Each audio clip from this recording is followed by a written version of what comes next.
Good evening. I am Chris Doles. I am so honored and proud to be among so many federal unionists. I'm going to be joined by Elisa Tafty. Is she on the screen or is she coming on? There we go. Now we're together. Hi, Elisa. Hi, Chris. It's kind of amazing to be here with you, and I understand at least 2,000 or 3,000 people are already with us. Not sure how many are going to join over the course of the show, but why don't I introduce you briefly, and then you can introduce me so they know who they're going to hear from throughout the night, and we'll tell you what tonight's all about. So Elisa Tafty is the president of AFGE 2211. I'll let you repeat all the different agencies that you represent, Elisa, because it's a lot more complicated than mine. And I'll just make the disclaimer for myself, for Elisa, for everybody, that anything we say tonight is our own opinions. Maybe some people are speaking for their unions, but nobody is speaking for their agencies. And I'll just briefly say that Elisa and I met, gosh, what was it, 2 years ago through the Federal Unionist Network when it was just getting started. And we've been working together along with many, many other unionists in a couple of years since. In the last few weeks, we've seen this project grow massively. And now today, I think we have a historic opportunity to mobilize as a single federal sector. And as you'll hear from many leaders from the different federal unions tonight, we are ready to fight back and defend not just the civil service, but the services we provide and ultimately the democracy. But Elisa, thanks for everything you've been doing. It's so exciting to be in the struggle with you. And I'll let you say a few words at the top too. Thanks so much, Chris. So Chris is who you've just heard. He's president of IFPTE Local 98. He's a founding member of the FUN, the Federal Unionist Network. We are on the steering committee of the FUN together. And he is a federal worker, and I have loved getting to work with Chris. I got put in touch with him pretty early on when I became president of my local, and getting to learn from an amazing organizer like Chris has been so much fun, and I'm so glad to be in this together with you, Chris. So obviously, we should say the acronym, the name FUN, we came up with in less serious times. And while organizing can be fun these days, it's dead serious. And I think the tone that we want to set tonight is one of solidarity and hope to cut against the fear and the intimidation and the trauma that they're trying to impose on federal workers. And we hope that tonight's the beginning for the thousands of you out there listening, and that you find a home in the Federal Unionist Network for those of you who are federal workers, and that you commit yourself to doing the kind of organizing that's going to be necessary to stop what we're up against. Elisa, do you want to maybe tell a little bit about what our major objectives are tonight, what this call is all about, and then maybe I can say a little bit about what everybody's going to say. Yeah, I think that one of the other things that I wanted to add about sort of how we gather together here too, I think it is really serious times, but there's so much joy in solidarity and in being in community with each other. And I think that's something that's a really important thing that we want to sort of hang on to, both sort of through our program tonight, but also as we go forth and we sort of organize together and are in community together around the country to push back on sort of this attack on federal workers and really on the American people. So why are we here tonight? We have such an amazing group of people coming together here. We have the leaderships of our unions coming together to support this. And what we have done, we have seen that all of these different groups have been doing amazing work over the last months, weeks, to really push back, to try to protect our federal workforce against these attacks. And so we are coming together here tonight to really talk about the way forward, celebrating what we've done so far, but recognizing how much more work has to be done. So we will bring people together. We're going to bring together our amazing union leaders who are here, as well as our federal workers, to really talk about the impacts of this, how we're going to be able to fight back, and how each of you are going to be able to speak up in your own ways to be able to organize and unite and do good. Yeah, and as folks who are familiar with the federal sector, unions already know, the federal sector is a real alphabet soup of all the of a whole bunch of different federal unions. And I'm really excited to hear from those like the American Federation of Government Employees and the National Treasury Employees Union and the National Federation of Federal Employees. And there are maybe a couple others that are really relatively exclusively focused on the federal sector, and their expertise in federal sector unionism and organizing, I think that will come through tonight. But also, I just want to flag that, you know, a lot of the unions that represent different federal workers are actually names that you recognize from other sectors that aren't necessarily federal sector primarily. And that's why we have United Auto Workers with us and the American Federation of Teachers. But what I'm looking forward to hearing from them tonight is not only the work that they do for their federal workers, but also how we can make this a movement of the whole labor movement and begin to see not just federal workers who are fighting back against the immediate attacks we face, but also those other sectors and the other workers that those unions and so many others represent who are going to face the downstream effects of all these attacks on the federal sector. So I think it's an exciting evening. We literally have more than 99% of the federal union workforce represented by the coalition that we've brought together. We're going to be talking about the Let Us Work campaign, which we're launching here tonight. I'll be explaining a little bit more about it. But first, Elisa, do you want to introduce Paul, our dear friend and comrade in arms? Yeah, I would love to. So we're going to go back and forth a little bit, and we're going to hear from organizers, federal workers and organizers who are just like you, giving you some really great information about what these attacks mean, and sort of helping inspire us to remember why we are doing this. So I want to start by introducing Paul Osadebe, who is a union steward at AFGE Local 476. He's a civil rights attorney at HUD, Housing and Urban Development. I'm going to try to avoid acronyms, but I can't help myself as a government employee. Paul is a pretty classic federal employee who just wanted to do his job, serving the public and not make waves. But then when the attacks on the government happened, Paul knew that that wasn't going to work anymore, and he was going to have to speak out and use his voice. And I'm so glad that he is, because every time I hear him speak, I'm constantly moved and inspired by him. So I hope I don't overhype you to add any pressure, Paul, but please go ahead and. No, I appreciate the hype, and I want to thank everyone out there, the thousands of people already on this call. It is so amazing to have so many different members of the community, not just the 99% of the federal labor movement that's on this call, but the community members, the people from all types of groups all across the country, from private sector labor to community groups to just everyday working Americans who recognized what type of attack that we're facing right now and knew that they needed to get on a call and organize to stop it. And that's what we're here to do today. So I'm going to talk a little bit about the stakes and the danger that we're facing as a country, as workers, and as Americans and public servants right now. And it's pretty serious. That's why we're all here. Right now, let's just call it what it is. We are facing a billionaire coup. They are attempting to take over everything and steal everything that is not nailed down. And they're doing a lot to accomplish that goal right now. They are attacking public servants first and foremost because they think that they should have the ability to decide what has value in the society and who has value. And anything that doesn't make money and put money in their pockets, they think that should just be cut outright. And because of that, these are people who think you having Medicare, access to Medicare, or Social Security benefits, they think you having access to public education, clean air and water, mail, just having mail delivered that you don't have to pay Amazon and Jeff Bezos for first, they think that's a waste, that's fraud, that's abuse. But we're on this call because we don't agree. We know how important it is for ordinary working people to have public goods and public servants that provide them.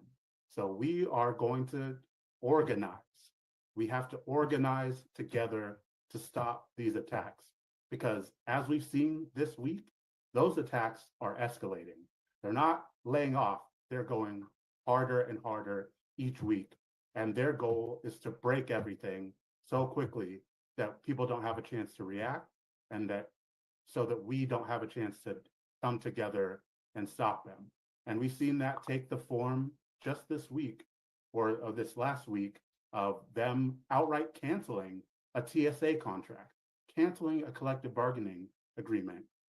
And you have to understand that when they think that they can do that to federal workers, that's coming to the private sector as soon as they feel that they can get away with it. And attacking public servants and regulators is the first step in getting them there. When you see them shutting down environmental protection offices, environmental justice offices in the EPA, they're doing that so that they can open the door to ruining your air and water just to make a quick buck. That's what they're trying to do.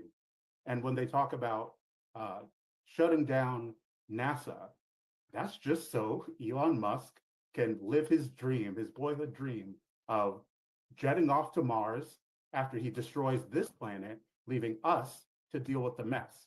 That's unacceptable. We cannot stand for that. And the only way to counter that is to join together. And if you take one thing from this call, I want everyone to understand that escalation does not only go one way. They've been ramping up and ramping up and ramping up against federal workers, public service, public goods, and ordinary Americans for a month, almost 2 months now. But it's not a one-way street. We have power too. We have power as ordinary Americans, and we sure as hell have to use it right now to save our services, to save public service, and to save the country. That's what we have to do. And that's what this call is going to be about. We're going to not just talk about hope for how we do that. We're going to talk about a plan to win, because they are relying on us just laying down. People talk as if they have all the power, that they're the only ones who can act, but we can act too. And we can recognize what the dynamics are. And those dynamics are, they expect us to just keep our heads down, to not cause trouble, to not get in the way, to not come together and organize. And they are relying on that. They can't succeed without that. So what you have to do is deny them what they want. They want us to be passive, to continue as if it's business as usual. But when we come together and disrupt that through just mass organizing all across the country to where they can't ignore us, that is when we win. And that's what we're going to talk about how to do tonight. So let's go.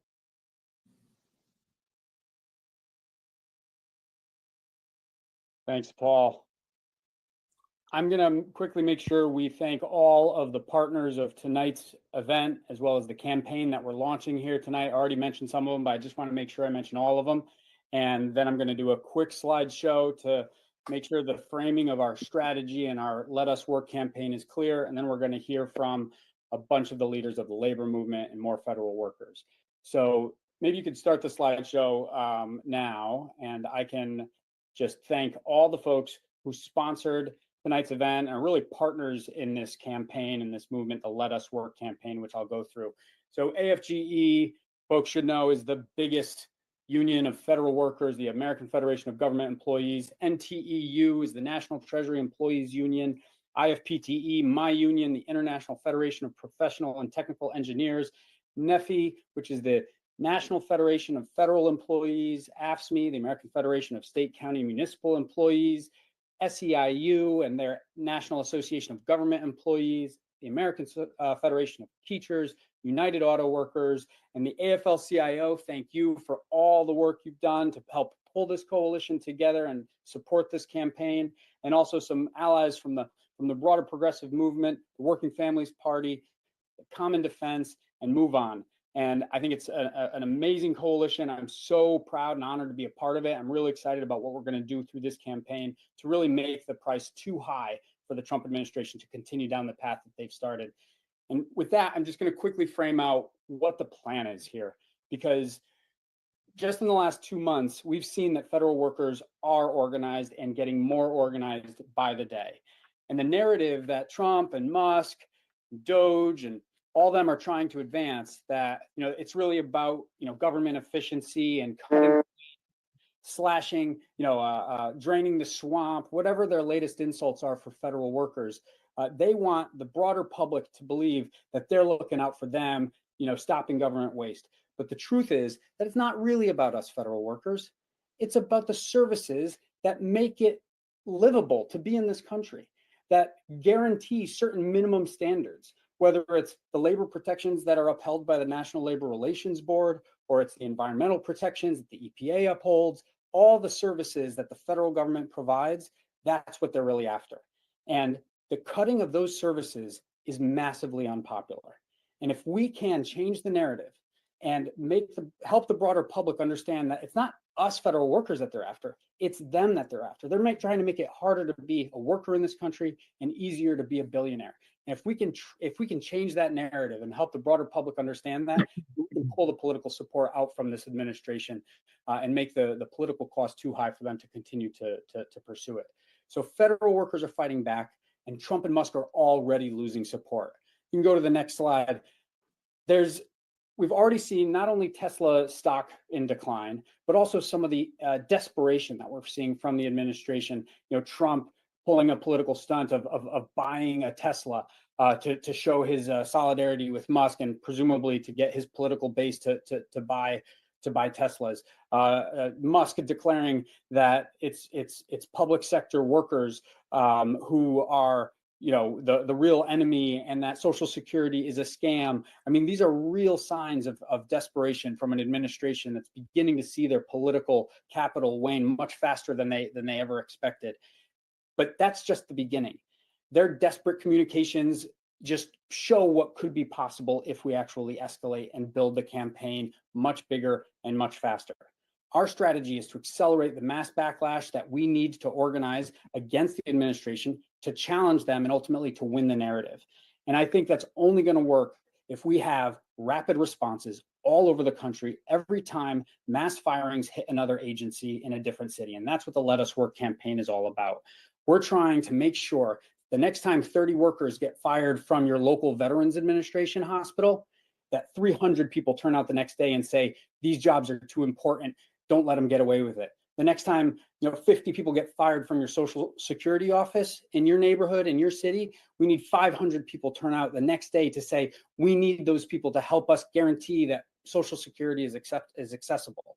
We need rapid response so that the resignation doesn't set in, either for the workers who are fired or for the community who's lost those services. So our whole plan, the Let Us Work campaign, is about building a massive list of people who are ready to turn out same day or next day when federal workers put out the call to say, we've been hit, are you with us tomorrow? And we stand up, we mobilize into the outside of the federal buildings, outside of the VA hospitals, wherever it is, to help the broader public understand that we're not going to take this lying down and erode the political support that they think they have. So we have to be bigger, we have to be faster, and we have to be more organized than we've ever been before, because that's the only chance we have to really winning the narrative. We have to grab the attention away from Trump and Musk, and we need to put the regular working people who depend on the services that we provide at the center of the narrative, and make sure it's the services that are front and center and not necessarily just the federal workers. Sure, we're all interested in supporting federal workers. We are federal workers, but it's the services we provide that the broader American public depends on. And that's the basic strategy. And what the call to action tonight, the thing everybody needs to do is to go to savepublicservices.com and promote it to all the people in your communities. You can go to the last slide, because we already have a dozen or so actions already planned for town hall type meetings to begin to organize these rapid responses. But the pins on that map on this screen have to cover the whole country. That's going to be the only way that we can show to Trump and Musk and all the Republicans and Democrats who are threatening to support any of their program to make the cost too high for them to continue to pursue it. We need to cover this map in pins. So start organizing now, put out a call to your community, promote savepublicservices.com. And in the next few weeks, we need to have tens of thousands, hundreds of thousands of people all over the country ready to turn out same day, next day to show that we aren't going to stand for these cuts in services. So that's the strategy. We're going to be plugging the call to action throughout the night. Please start right now. Go to savepublicservices.com, fill in your information. If you're a federal worker, be sure to check that box We'll be talking tonight about how we're going to strengthen the labor movement from the inside, as well as how we're going to reach the broader public to mobilize the broader public in support of not just the federal workforce, but the democracy itself that's at stake.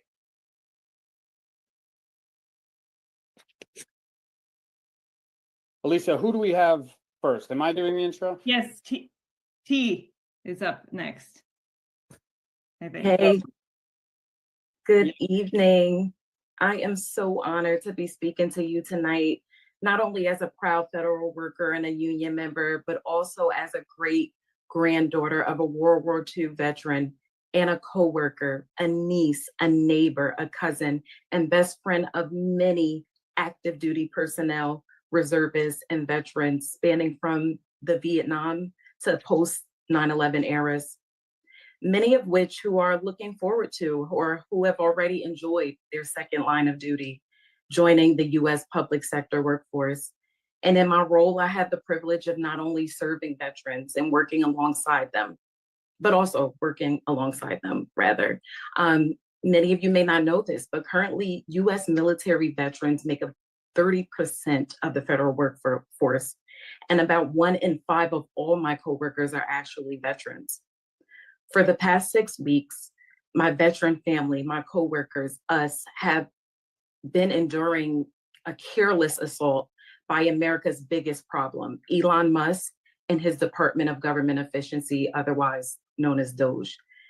They have been directing mass firings and bullying towards resignations, creating a system that destabilizes healthcare for veterans. They've been causing mass job delays, making it almost impossible for agencies to bring on new hires for urgently needed medical positions, canceling critical contracts, right, that include clinical research on suicide prevention or treatment of substance use disorders. They've even compromised our personal data, violating, the privacy of current and future employees, discriminating against targeted military, union, and civilian leaders because of their identities or because of those who they choose to ally along, and so much more. And there is nothing thorough or thoughtful about this approach. This is for their stated cruel and inhumane purpose of ensuring that we have no bandwidth and to be put into trauma. Family, this is destruction by design. We must not stand down.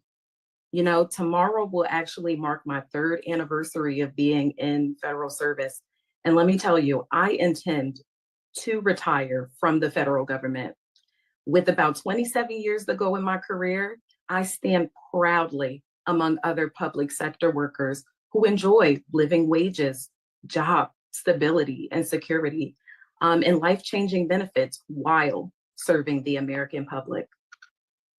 I signed up for this job to honor my family's legacy and value in public service, and I will uphold the oath to support and defend the Constitution against all enemies, foreign and domestic. And like my great-granddaddy, Samuel, we know our rights. We did not elect Elon Musk. So thank you for joining on this call tonight. Let's stand up and fight back together, demanding that this administration fire Musk and let us work. Thank you. Thanks so much, T. Up next, I want to introduce Rich Couture.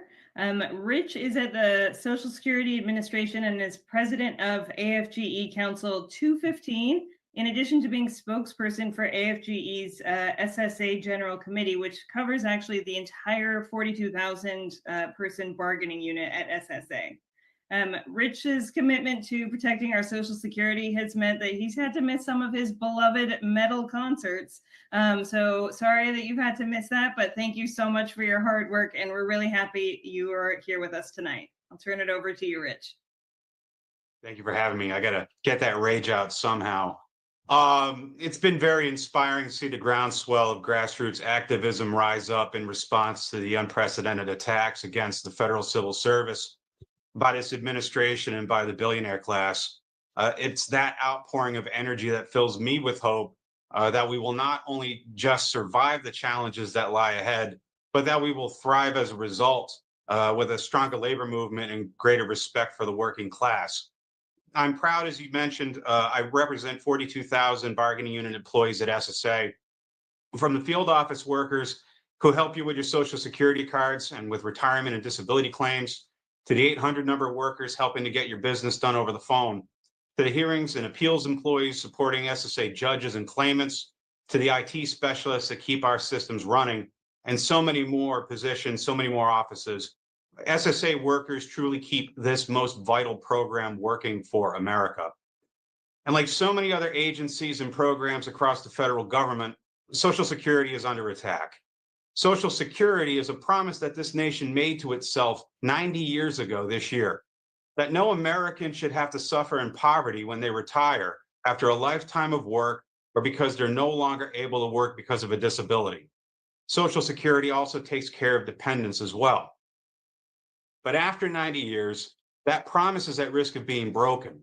The integrity and even the legitimacy of the Social Security system is under siege.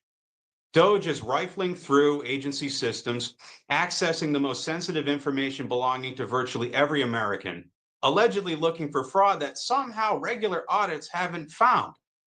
DOGE has listed about 50 Social Security offices all over the country as having their leases terminated, which means the public's access to services and benefits in their communities is at risk if those offices close. As with other federal agencies, Social Security workers feel tremendous anxiety, frustration, anger, and confusion over whether they're going to have a job in the near future, with the ever-present risk of layoffs hanging over our heads. Many wonder if they should retire or quit. And just today, for absolutely no business reason at all, the agency announced that they were returning all of the majority of our bargaining unit back to the offices full time, despite knowing the historic attrition that action will cause, very well leading potentially to the closure of yet more field offices. The overall situation has depressed morale and is weighing down productivity, hurting public service. Social Security is already in the midst of a customer service crisis caused by more than 15 years of chronic underfunding and a 50-year staffing low. Today, Social Security serves 12 million more people than it did in 2010, with 10,000 fewer workers. We literally cannot afford to lose anyone. With every IT specialist we lose, it puts our ancient and fragile mainframe system containing all of your information at risk, not just of outages, but even total failure. With every frontline worker lost, wait times, processing times, and service delays grow, putting the services Americans paid for with their FICA contributions at risk of collapse. All of these conditions are feeding a perfect storm that will undermine public confidence in Social Security's promise to deliver a guaranteed monthly benefit and access to those benefits. Adding insult to injury, Elon Musk and others have continued to spread and repeat lies about Social Security being a Ponzi scheme, riddled with extreme fraud that only they can find. This misinformation is intended to weaken the public's faith in our programs and open the door to destroying the Social Security system as we know it. And if anyone has seen the markets this week, then you know why protecting Social Security is so important to the income security of millions of Americans. We simply can't gamble the promise on the stock market, and we can't gamble our ability to serve the public with arbitrary layoffs and other draconian measures that will deplete an already understaffed and demoralized agency. Social Security workers deserve better, as do all of you on this call deserve better. That's why I'm excited and I'm proud to stand alongside all of you as we fight to defend Social Security, our other programs, and fight to defend the entire civil service. Thank you. Thank you, Rich. Our next speaker may not need much of an introduction because he made a name not just for himself, but for all the hardworking auto workers in the country who were strong enough, organized enough, and proud enough to stand up against some of the biggest corporations in the country. And Shawn Fain, not only an auto workers leader, but also a leader of federal workers. One of the newest and biggest new organizing drives that's succeeded in recent years is that of the NIH fellows UAW 2750 is UAW's first federal sector union, but it also makes UAW the newest member of the federal family. And, you know, Shawn Fain has been a personal inspiration for me, somebody who's helped show that, you know, they may have the money, but we have the people, and in the people is the power. For they may be billionaires, but worldwide workers, we are billions, and it's our people power that is the only thing that can overcome their money. So Shawn Fain, it's a real honor to introduce you. Thanks for joining us tonight. All right. Yeah. Hey, thanks so much for having me. Look, you know, billionaires, it's the richest person in the world, Elon Musk. I mean, we all know what this is. They're trying to steal our federal government, gutting public services, firing civil servants, handing power to billionaires like Musk.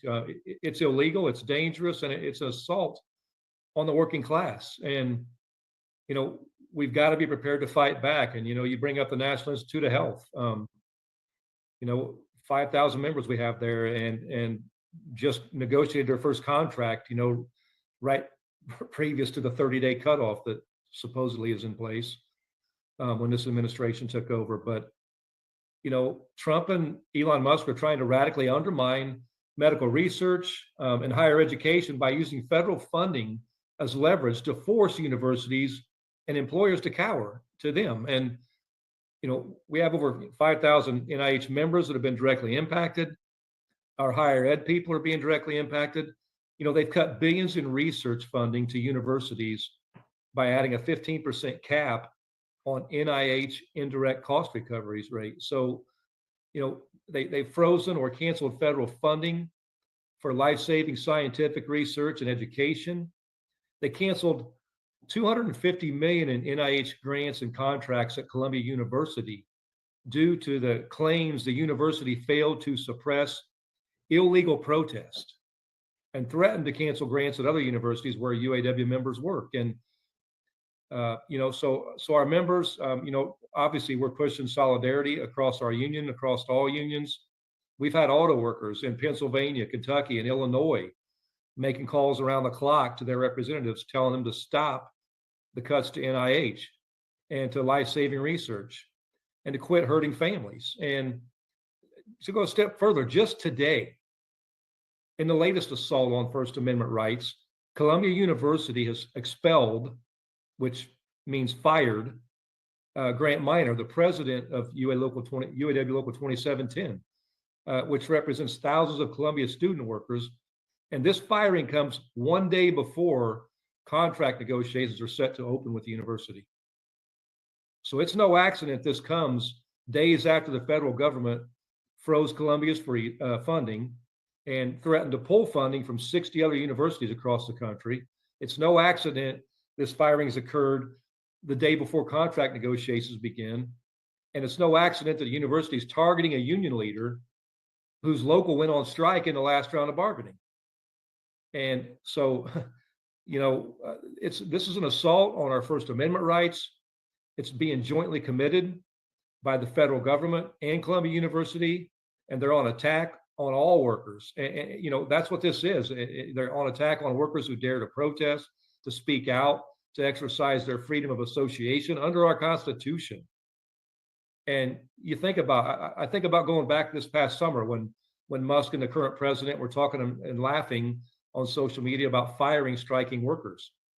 You know, if we don't fight back, this is the start of this, but striking workers are going to be next in line to be fired and to be imprisoned.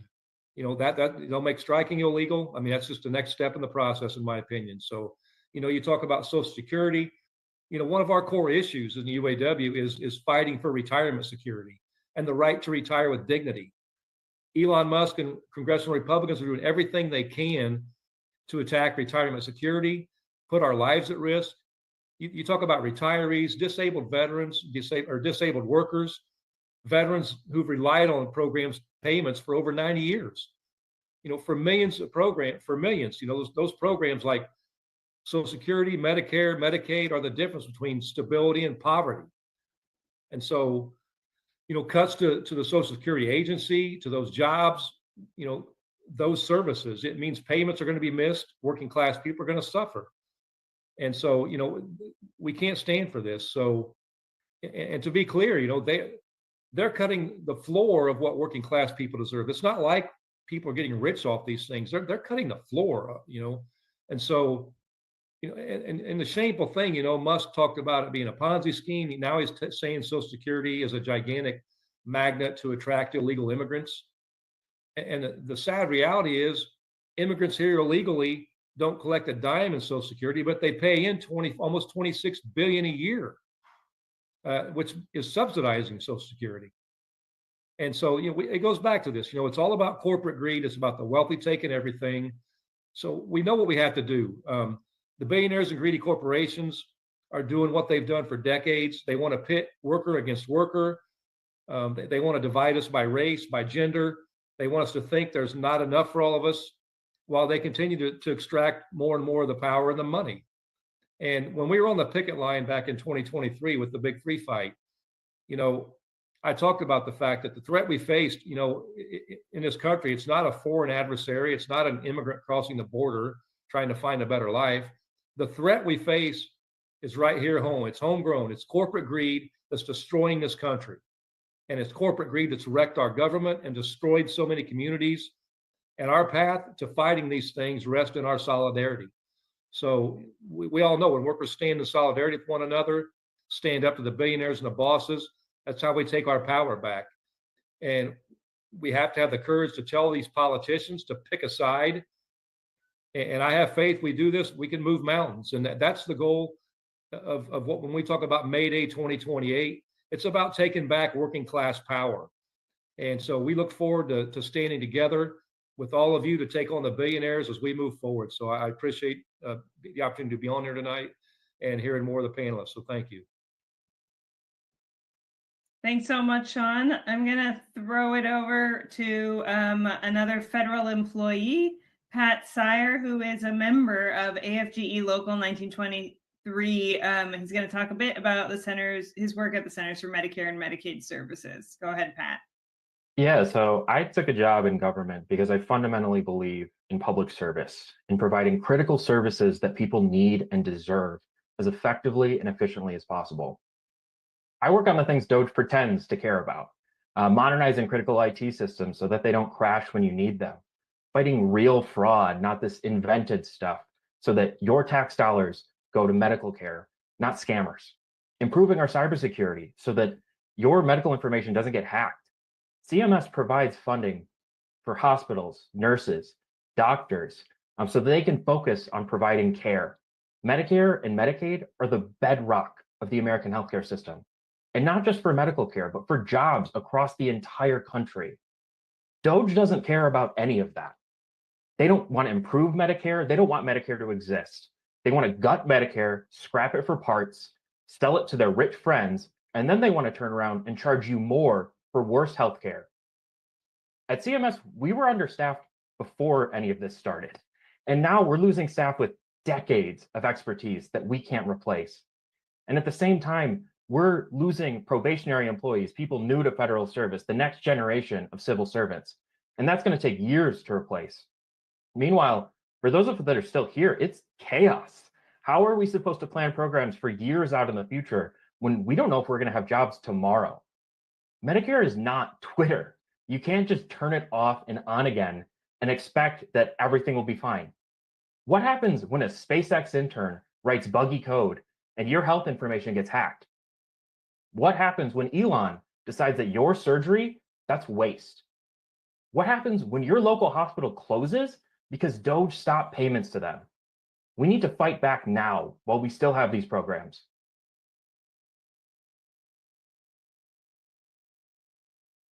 Thank you, Pat. That I really appreciated hearing everything you said. Okay, I want to introduce somebody who I'm so honored to be able to get to do this introduction. President Everett Kelly, president of my union, AFGE. I am so excited and honored for you to be here, and I'm looking forward to hearing what you have to say to our group. Thanks so much, Dr. Kelly. One second, Dr. Kelly, you're muted.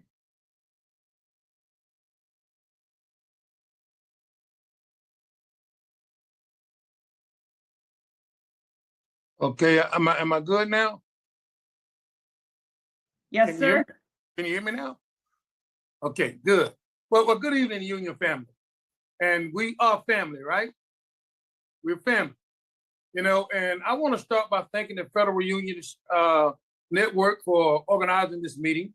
To all of the other leaders who have joined this call to show solidarity on this panel, to all of the workers, and to each of you for taking time out of your lives to join tonight's critical call.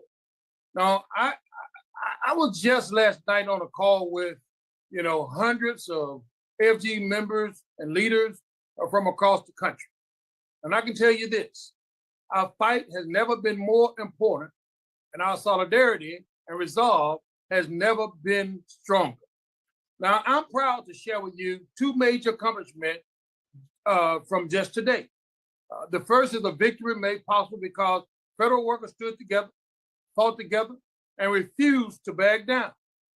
Today, in a victory for justice, dignity, and fairness in our workplace, a judge ruled decisively against the unjust firing of probationary federal workers, ordering reinstatement for most of who was wrongly terminated. Both probationary status should never be an excuse for abuse, and we won't let it become one. FG members challenged injustice head on, and today, thousands of workers have their livelihood restored because of their collective action. Our victory sends a clear message.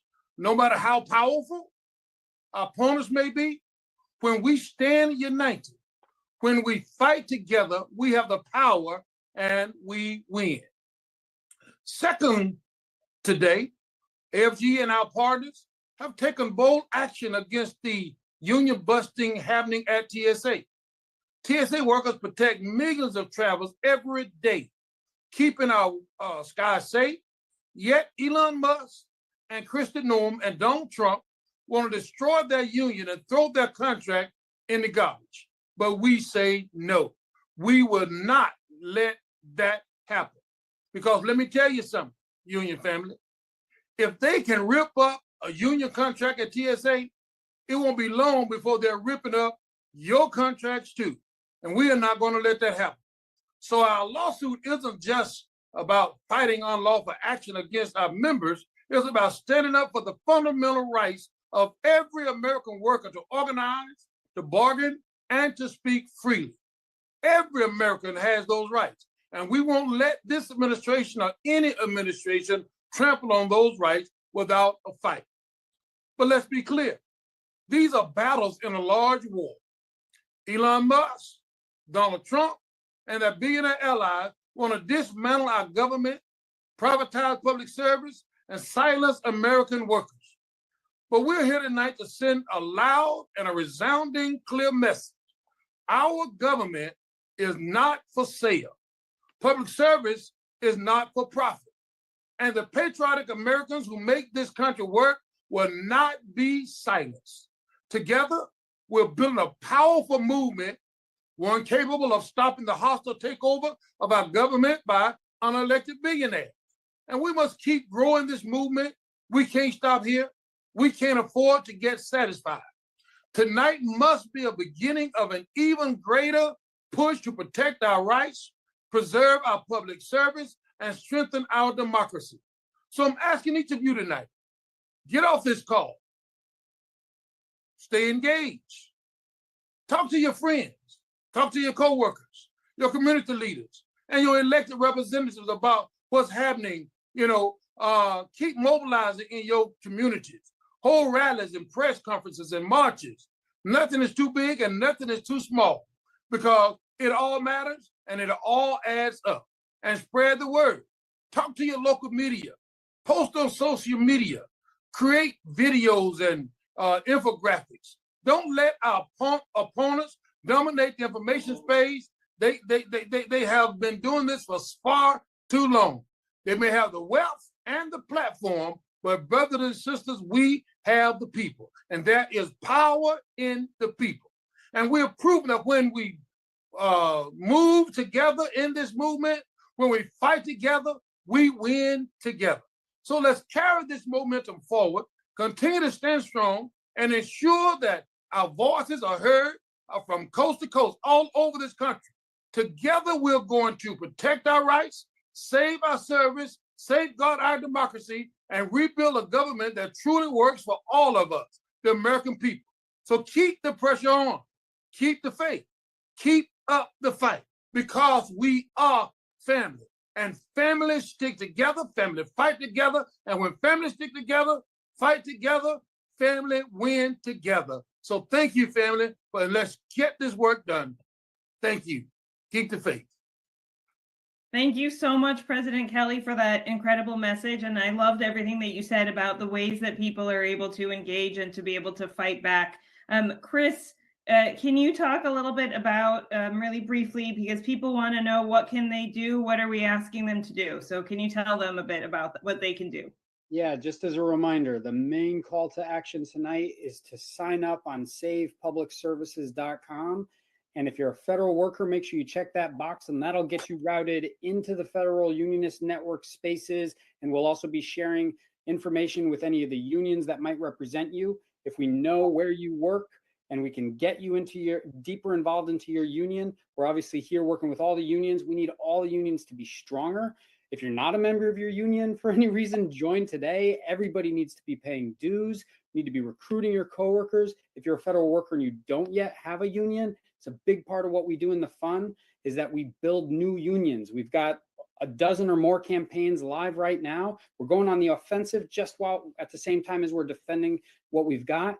And EWOC, the Emergency Workplace Organizing Committee, is working closely with the Federal Unionist Network.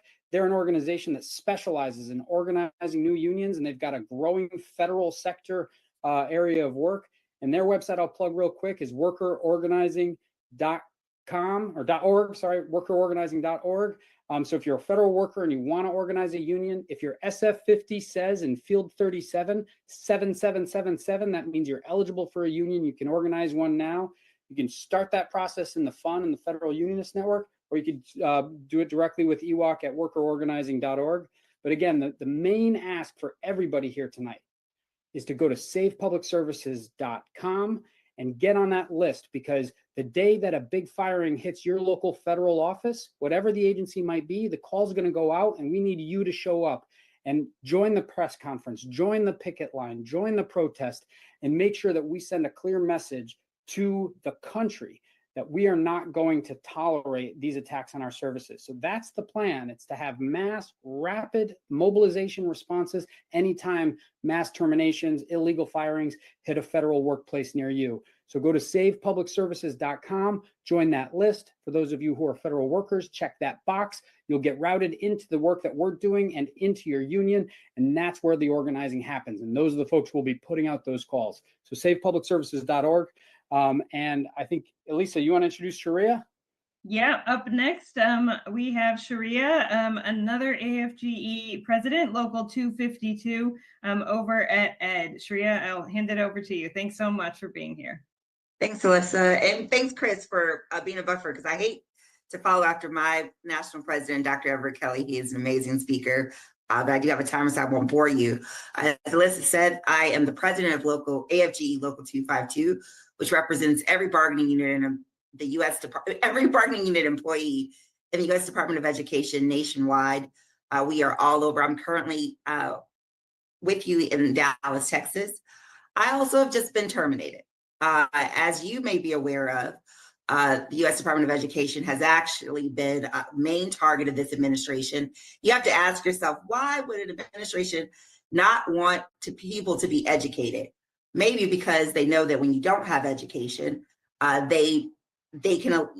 people will believe the lies that they tell about federal workers and about this agency. Now, I am a former teacher in the state of Texas. When I was a teacher in the state of Texas, coming straight from Harvard University, I took my dictates from the state of Texas. I taught a curriculum that the state of Texas told me to teach. I gave tests that the state of Texas told me to give. My kids performed well because I know how to take a test. I did go to Harvard. And I know that the U.S. Department of Education had no impact on what I was doing in the classroom. However, U.S. Department of Education was critical in getting me in the classroom. I would not have been able to go to college without the Pell Grants that I received from the U.S. Department of Education or the student loans that I received, I would not have taken a job teaching and a job in public service, like most of us on this call have taken, if I did not have public service loan forgiveness, which is administered by the U.S. Department of Education. As a lawyer in the U.S. Department of Education, I make sure that the rights of students are enforced. So when the detractors of our agency try to pin on us the fact, oh, sorry, of the timer, I'm sorry, well, I'm over time, try to pin the low test scores or woke curriculum on the U.S. Department of Education and saying it should go back to the states, they are lying to everyone. They are telling you this is not a solution to those problems. They are saying the very entities that are still in control of those problems and have always been in control of those issues should move forward now unchecked by the U.S. Department of Education, and students should now no longer have access to high quality teachers because public servants do not have student loan forgiveness, which is administered by our education, and people who want to support their higher education and become teachers will not have the help and the aid that the U.S. Department of Education provides through federal student loans.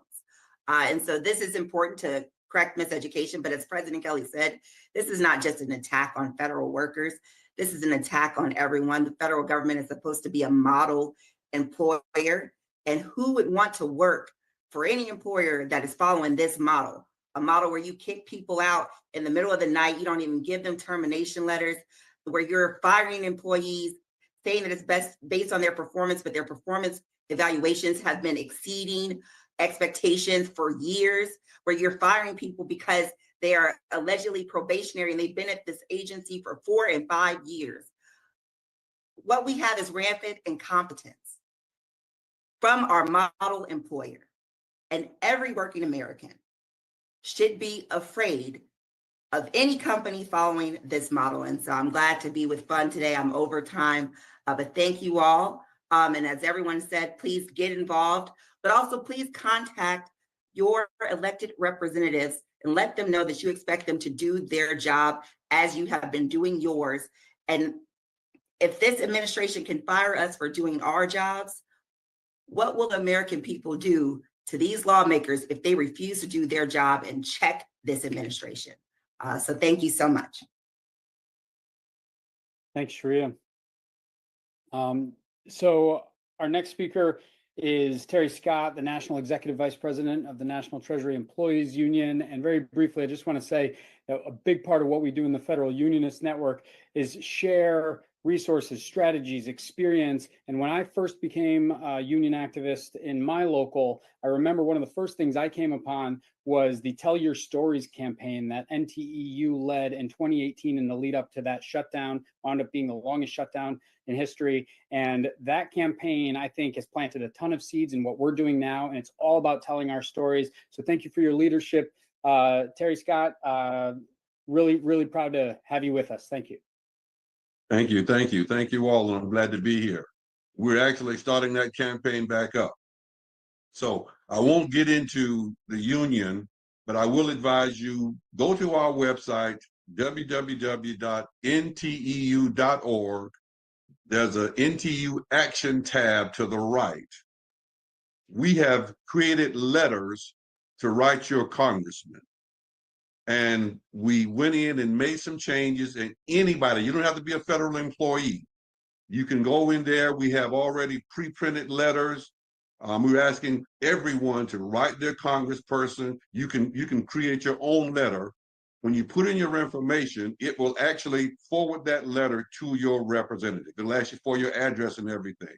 You don't have to save it, but that is the kind of stuff that we're doing now. We're writing our congresspeople. We're coming together.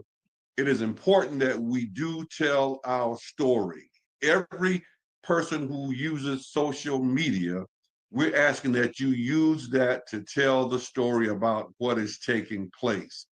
Unity works. I've been a part of it. I did 44 years with the IRS. Unity works. We have to stick together. And as long as we can remember and remind ourselves as often as necessary that the real enemy is on the other side. There should be nothing that is taking place within this group of people who are coming together that should allow us to be distracted from our real mission, and that is dealing with this administration. I do believe that there's power in numbers, but we have to be aggressive, just as aggressive as they are. We have to be just that aggressive with telling our stories, holding our elected officials accountable, and doing whatever it is that we need to do to bring light into this situation. In Georgia, I'm from Georgia, the tide is turning. A lot of red states who are being impacted by this administration are speaking out. We're fanning that flame and encouraging them to speak out. When you hear a supporter who has a change of heart, don't tell them I told you so. Don't dog them out. Just tell them, look, I realize you made a mistake. It's all right. Join the fight and let's make this happen. We need everybody that we can get on our side. And I believe that if we continue just to work together, put down, titles mean nothing at this point, because if this administration has its way, the titles that we have, we won't have anymore. So we have to be in agreement to just put everything aside that gets in the way of us working together as a one solid unit, no matter where we're from, to take action against this administration. We represent over 150,000 federal employees, but this is not just about federal employees. When we tell our stories, what each organization should be attempting to do is to let people know just how what is taking place with the federal employees impacts them. People don't know, a person who gets the check, they just get the check. They don't know what's in between and what that process involves. So we have to be accurate in letting the person on the corner, the company on the corner, letting them know how they're being impacted through your organization. So we're having our staff go through, we represent 37 different federal agencies, and we're connecting with those agencies, and we're asking people to tell these stories about what you do and how it impacts the consumer. I think someone said earlier, people might not necessarily care about us as a whole, but when we start to talk about what we do and how it impacts them, that gets their attention. And that's part of the Telling Our Story campaign, and we're encouraging everybody to do that. Our website, again, you can go in and you can, wherever you live, whatever state you live in, you can go in and craft a letter or send one of the letters that's in there to your congressperson. And that's what we're asking everybody to do. So I'm excited about this. I love working with people. I love a good fight. I'm not afraid. And I think that's what we need right now. And leaders, stay encouraged. If the people who follow you see you sweating, they're going to start sweating. So we have to always show up front that we were elected or we were chosen to lead, and that's what we have to do. Take your moment, go in your closet, have your cry, whatever it is you need to do. But when you stand before the people you represent, they have to see in you the fight that you are willing to bring, so that way you keep them encouraged to follow you. So I thank you.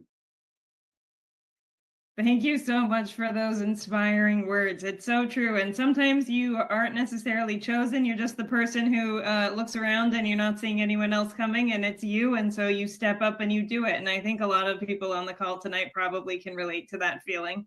Up next, we have Kat Farman, president of NTU Chapter 335 over at Consumer Financial Protection Bureau. Kat and the group over there have been putting on some really great rallies, and it's been really inspiring to see and hear what they have all done. So I'll hand it over to you, Kat. Thanks for being here. Thank you so much. Hi, everyone. I'm Kat Farman. I am chapter president of CFPB Union NTU 335, representing over 1,100 workers nationwide at the Consumer Financial Protection Bureau. Our union is fighting every day on the job and on the picket line, in the streets and in the courts, to beat back these attacks from unelected billionaire Elon Musk and his creepy cronies like Russell Vogt. Russell Vogt, author of Project 2025, and currently my boss, has locked us out of our workplaces at CFPB across the country. Vogt has grounded our supervision and compliance examiners who go into the big banks and do oversight to make sure they're following the law and not scamming you and gambling away your hard-earned paycheck.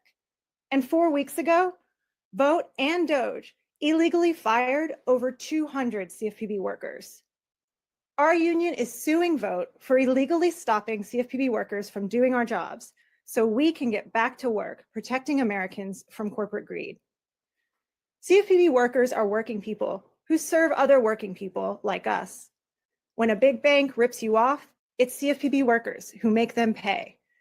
When Wells Fargo stole your money, we made them pay you back.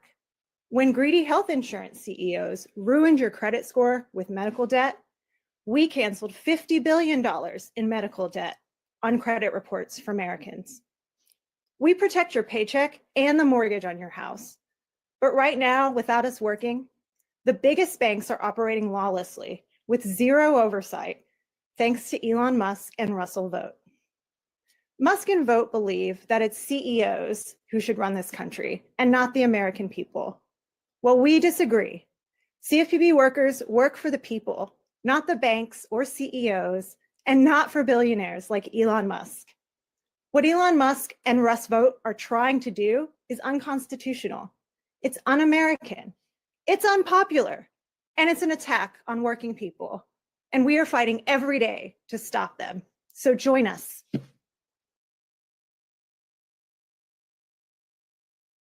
Thank you, Kat. Our next speaker is Dr. Allison Lacko, who is illegally fired from the U.S. Department of Agriculture, Food and Nutrition Services. So honored to have you with us, Dr. Lacko. Thank you, and thank you for having me. I am a member of NTEU Chapter 226, which represents workers at USDA's Food and Nutrition Service. I am a probationary employee who was illegally fired in February. As of yesterday, USDA did reinstate us. They have said they're going to phase in when we are back at work. But to be very clear, being reinstated right now does not mean we're back at work yet. So it's not enough. We want to be back at work. I love the job that I do. So I worked at the Food and Nutrition Service. It's the agency responsible for the federal nutrition programs like SNAP, WIC, and school meals. These programs serve 1 in 4 Americans every year. I was part of the research team. I have a PhD in nutrition, and I focused on the child nutrition programs like school breakfast and lunch. And I love my job because our team's research is directly used to improve programs that deliver healthy food to millions of children. And I was good at my job, and all of the dedicated and talented people who I worked with are also damn good at their jobs. And the key takeaway that I want to leave here is that research plays a really critical role in making sure we are delivering the best programs and services to the American people. Researchers at the Food and Nutrition Service study the programs to understand who they reach, how much they cost, their impact on hunger and health, their impact on the broader community. There are positive economic impacts when we hire cafeteria workers at schools or when we support our local farmers and our local grocery stores. And if Congress wants to change a program, we study the pros and cons and trade-offs of their plan. This is essential work. And if we do not have good quality data and research, we can't improve government programs. That applies to healthy school meals. It also applies to housing. It also applies to healthcare services for our veterans. And we can't get good quality data and research if the government doesn't fund the research and doesn't have the people to do the research. And I want to add, I'm speaking to you all from a research conference that I'm at right now. These funding cuts don't just impact federal workers, they impact the workers who are at universities and other institutions that are doing good, sound science that helps make government programs better. So we need research to be able to improve government programs. Without it, programs will waste money, programs will have worse outcomes. We are the experts in how these programs work and allies to make these programs better to better serve all Americans. Thank you. Thank you for having us. And that's all that I have. Thank you so much. All right, up next, sorry, I'm trying to keep us moving quickly to make sure that we get to everybody who is here to speak. So we have such an amazing group of people. We have Maurice Mitchell, who is National Director of the Working Families Party. Maurice is a lifelong organizer, so I'm excited to hear from him. And the Working Families Party has done some amazing successes recently, really giving us kind of like a blueprint for how to do things going forward. So Maurice, please go ahead. Thanks for being here. Thank you, Alyssa, and good evening, everybody. Again, my name is Maurice Mitchell. I'm the National Director of the Working Families Party. It is such a pleasure to be in community with everybody here. I want to thank the AFL-CIO, the AFGE, and FUN, the Federal Unionist Network, for inviting me to participate. Thank you so very much. And I'll cut straight to the chase, right? Things are critical right now, but I want you to know, it may not feel like it, but we are seeing the beginning of the end of the MAGA movement. They won the election, but they did not win a mandate for a wholesale slash and burn of the government, of working people, and of our public services. And they're trying to convince America that what they're doing is about waste, that it's about efficiency. And we know that's a lie. We see right through it. And people rely on the services public workers provide. They rely on the national parks. They rely on consumer protections. They rely on scientific research. They rely on staff social security offices. And in fact, people love these things. They're part of what makes America, America. And they're doing it all to give more money and more power to the richest people who ever lived. Now, we're starting to see the backlash to this on a daily basis. We're starting to see people speak out. We're starting to see people organize. Even some people who voted for Trump are having buyer's remorse. Every mass firing leads to real consequences, to say nothing of government workers who now can put food on the tables. Cuts to the VA mean longer wait lines. Cuts to Social Security means delays in benefits. Cuts to Medicaid mean hospitals closing. So we all have to stand together to get through this moment. This is an opportunity for us to build solidarity. Rural America and urban America. This isn't about left versus right. This is top versus bottom. The ultra rich versus the rest of us. This administration has chosen its side, and we must choose ours. The Working Families Party is the party for the working class, founded with the simple idea that working people should govern, that we have the wisdom and the experience to call the shots, that instead of government of, by, and for the billionaires, we should have government of, by, and for everyday working people. Trump, Musk, Doge, they've declared everyone on this call the enemy. The Democrats, well, sometimes they're trying to figure out how to show up for the fight. I want to pledge to you that we're ready to stand up on your side and fight every single day. I leave you all with two directives. First, take the pledge to defend federal workers and crucial public services at www.savepublicservices.com. And second, join an organization, a union if you can, but any group of like-minded people taking action together will do. And if you're already in an organization, organize your friends into an organization.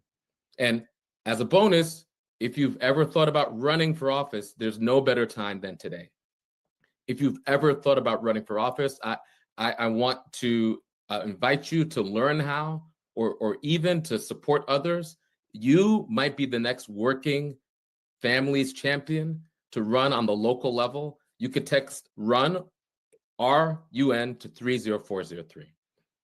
If we can stay united and expand this coalition, we will defeat MAGA, and we can defend our public services, and we will make government work for working people. And that is how we all of us, all working people, get free. Thank you. Thanks, Maurice. Our next speaker is an Air Force veteran who was fired not once, but twice by the Small Business Administration. Chris Wicker, please tell your story. Hi, everybody. Thank you very much for the opportunity. As was just said, up until 4 weeks ago, I worked for the U.S. Small Business Administration, where I was the Deputy Director of the Minnesota District Office. And As a military veteran getting to serve a second time, this was my dream job. I had been an intelligence analyst when I was in uniform, and this was a really great opportunity to help people again. I could not have been more excited. The people that I worked with were absolutely amazing. And then I was fired not once, but twice, and both times by robots, because it's just an automated message coming from, some automated inbox basically telling me to see an attachment. And it was a gut-wrenching experience, not just for me, but for my family. I'm also the proud father of an active duty Army soldier who's stationed out in Colorado right now. And I had to make some really, really quick decisions, as I had to say goodbye to my coworkers and to the amazing small businesses here in Minneapolis, Minnesota, where we're taking care of your every business, whether there's somebody who needs access to money to start a business, whether they need a loan to grow their business, a mentor to get them through tough times. If you're a farmer who's trying to get into farming or expand into a family plot of land, every form of entrepreneurship comes through the U.S. Small Business Administration, and it was the opportunity of a lifetime.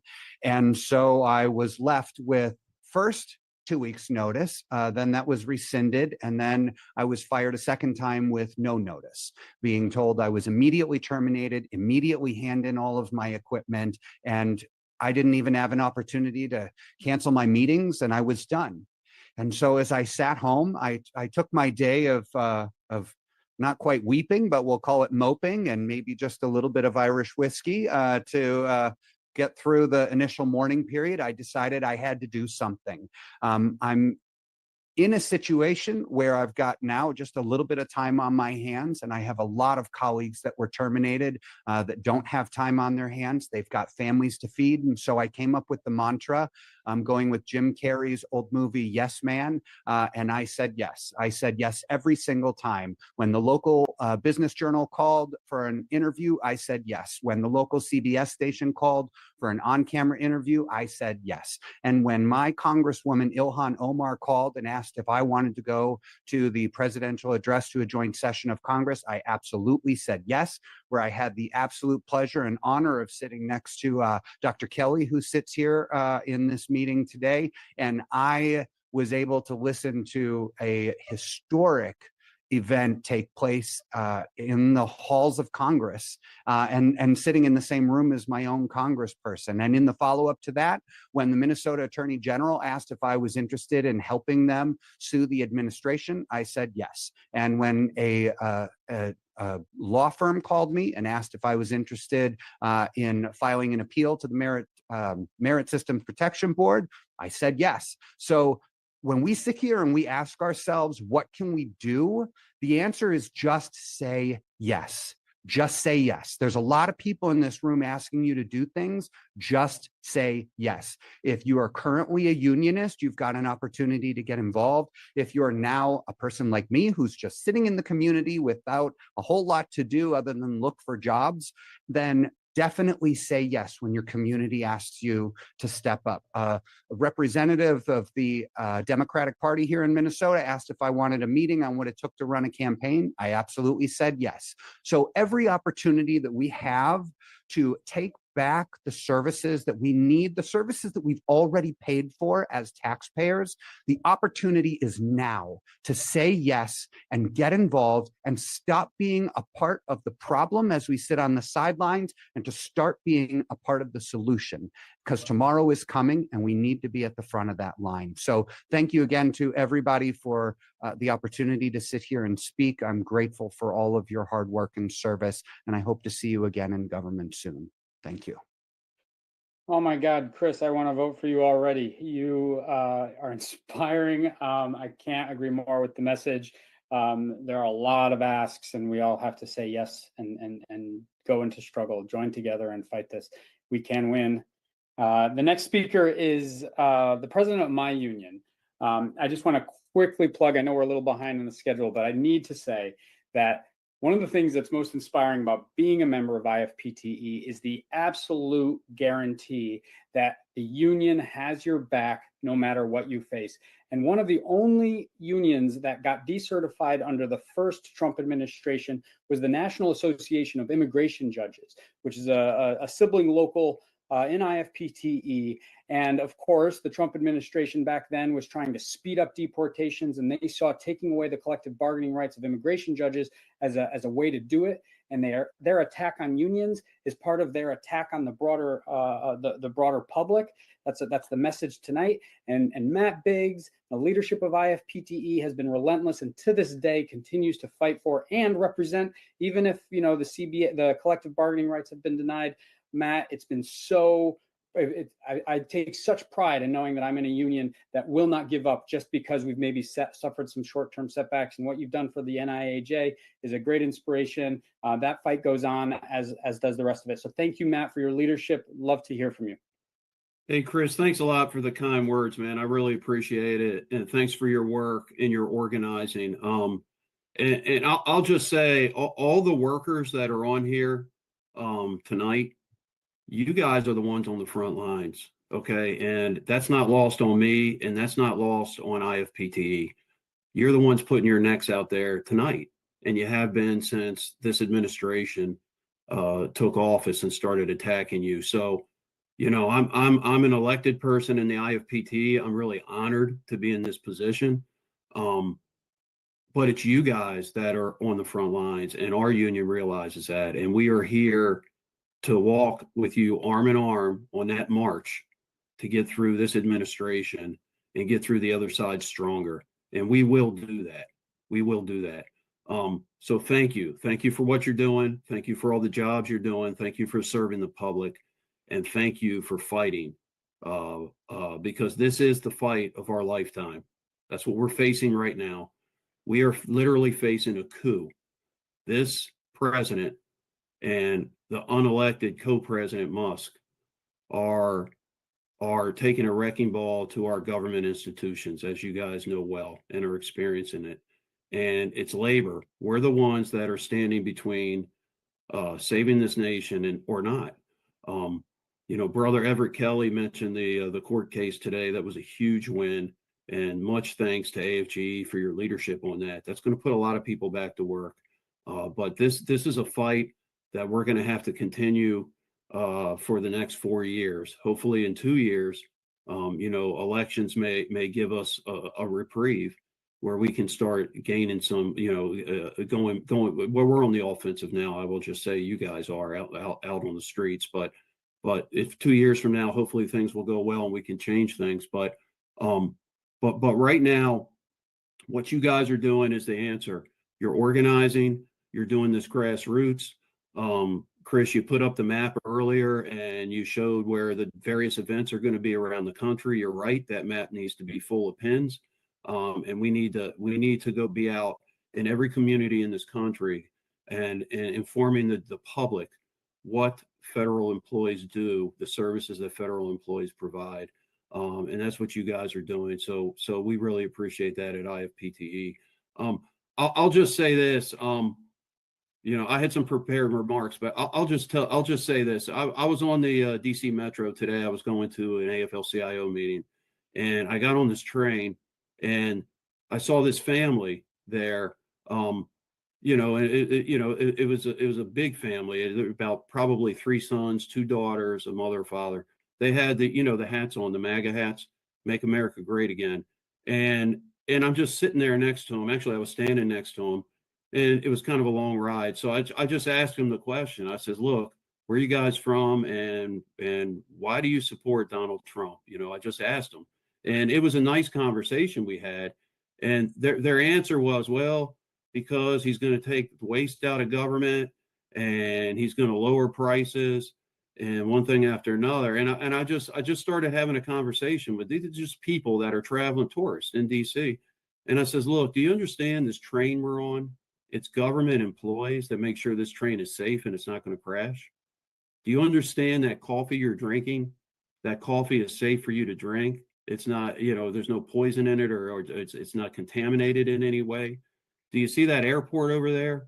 We were on the train going by the airport. So you see that airport over there? Those are air traffic controllers that make sure these planes aren't flying into each other when they land. And you know, it was a good conversation, and they listened, and we had a back and forth.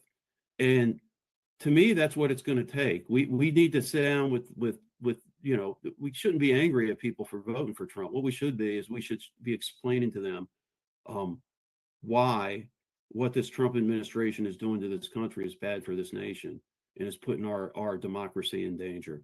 But I'll leave it there.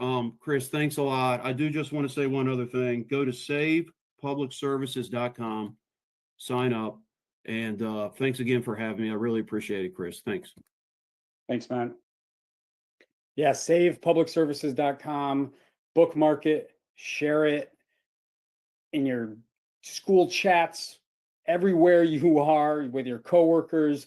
We need to have hundreds of thousands of people ready to rapid respond when there's any terminations. They're all going to be illegal. We know this administration has no respect for the law. We need to mobilize dozens, hundreds, thousands of people outside of whatever federal building is the site of the next termination. So that's the plan tonight. SavePublicServices.com. Build it as much as you can. And if you're a federal worker, check that box. You'll get plugged into the Federal Unionist Network, and you can help actually put out the calls when they hit your agencies. Elisa, you want to introduce Jose? Yes. Up next, thanks so much. We have Jose Vasquez. He's the Executive Director of Common Defense, which is a grassroots veterans organization. Jose served in the U.S. Army and is a fearless leader who I hear just got home from the hospital, but he apparently won't let anything stop him from being here and fighting for veterans. Thank you so much, Jose. We're glad you're doing well, and we're really grateful that you're here with us. Thank you so much, Elisa, and really honored to be here with so many amazing leaders. I was, sharing a chat with Shawn Fain, just telling him how much I appreciate his work and really impressed with all the folks that are here tonight, sending some love to my brother, Maurice Mitchell, as well. We go way back here in New York City. But thank you, and thanks for having Common Defense here on this call tonight. As Elisa said, I'm Jose Vasquez, Executive Director at Common Defense. I'm a U.S. Army veteran. I'm a father of two, and I literally just got discharged from the VA hospital yesterday because I had pancreatic cancer. I do not have a history of cancer in my family, and so we're looking into what military bases was I stationed at that could have increased my chances for contracting this horrible and deadly disease. I'm very, very lucky when they were able to discover it. It was operable. The VA was amazing. I started having some very weird symptoms on February 10th, and by March 5th, I was on the operating table, just got discharged yesterday from the hospital, and I'm on the road to recovery. I'm laying here in bed. I've got staples in my stomach, but I thought this call was too important to miss because, as you all know, President Trump and Elon Musk and his Doge office are trying to, there was a leaked memo that said they wanted to fire 83,000 personnel from the VA hospital. That's just fucking ludicrous to me. I'm sorry for the language, but I cannot believe that is the case.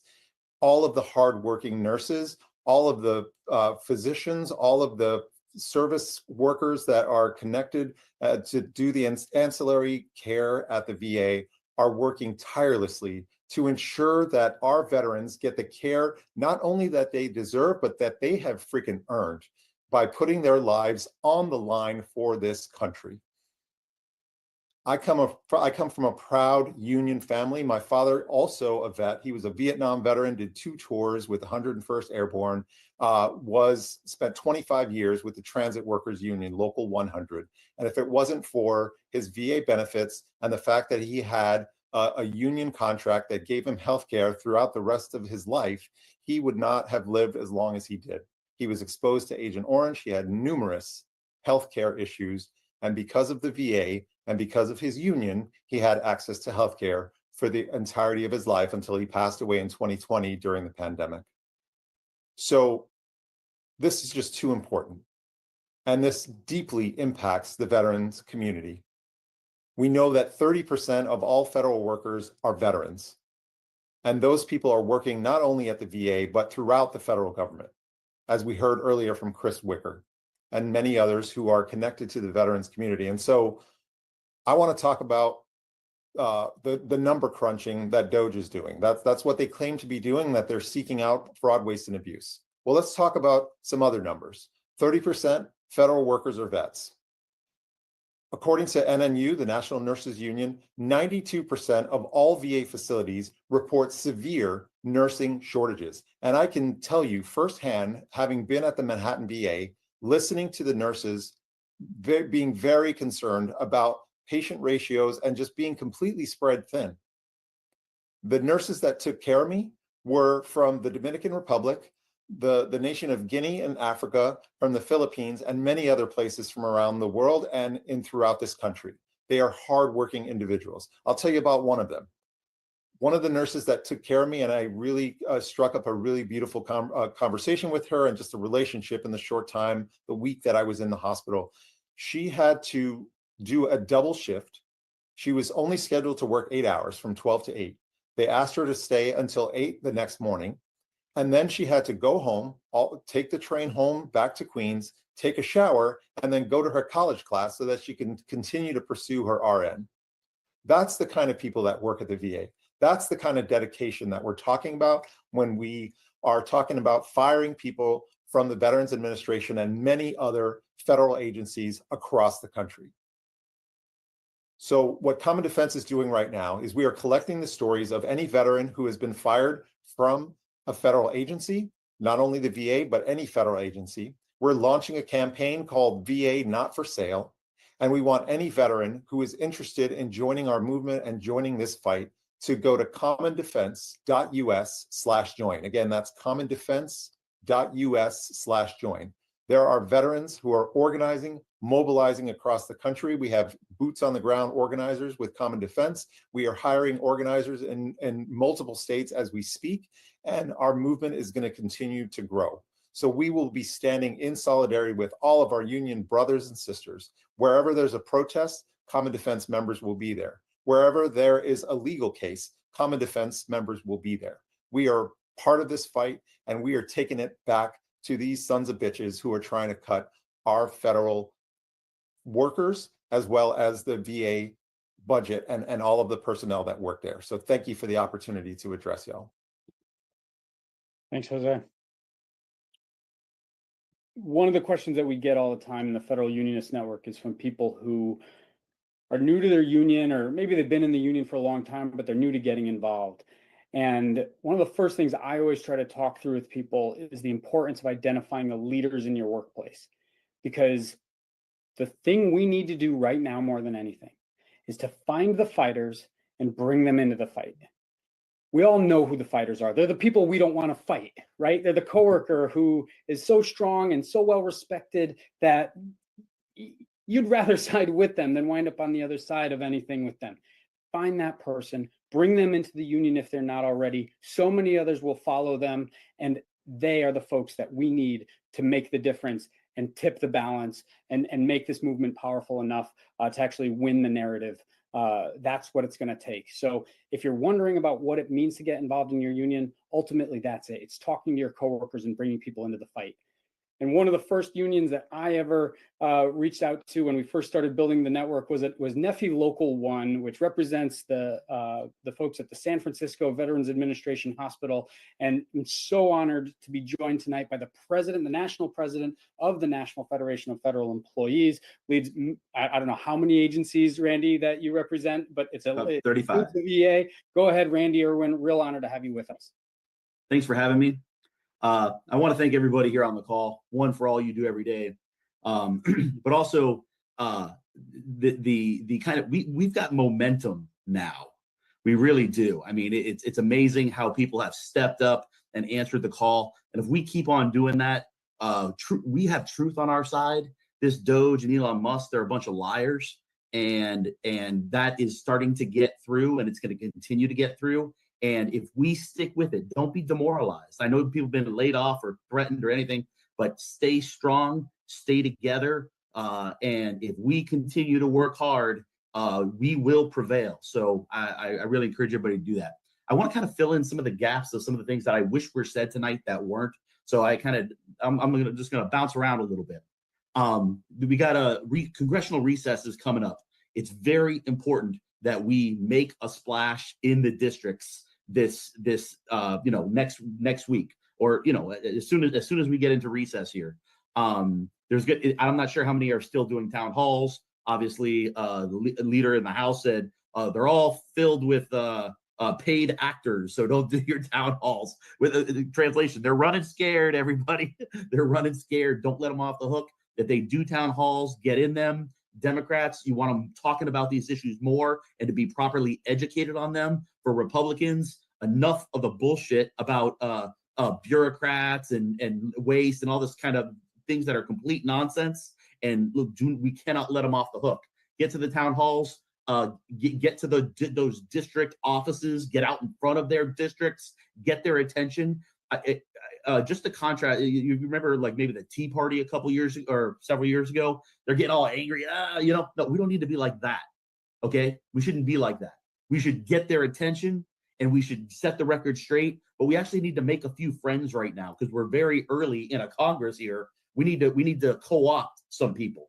We don't need it because it's not a 2026 election strategy yet. We'll get to elections in 2026 to change Congress or something like that. But for the meantime, there's a lot of people that can be co-opted just by challenging them on things that are true that we need to educate them about.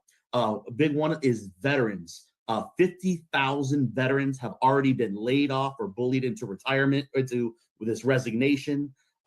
They are aiming for 500,000.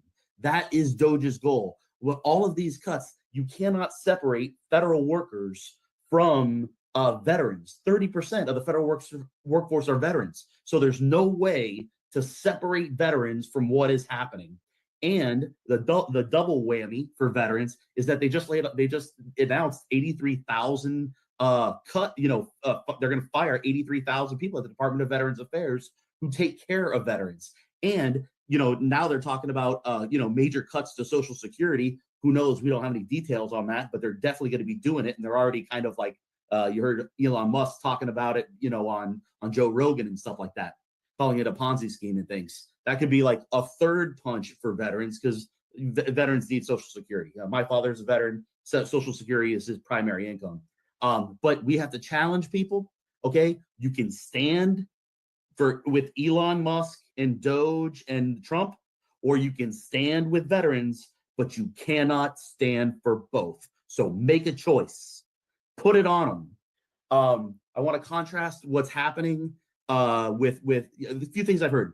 Sometimes people, when they hear about these cuts, they're like, oh, I've seen this before.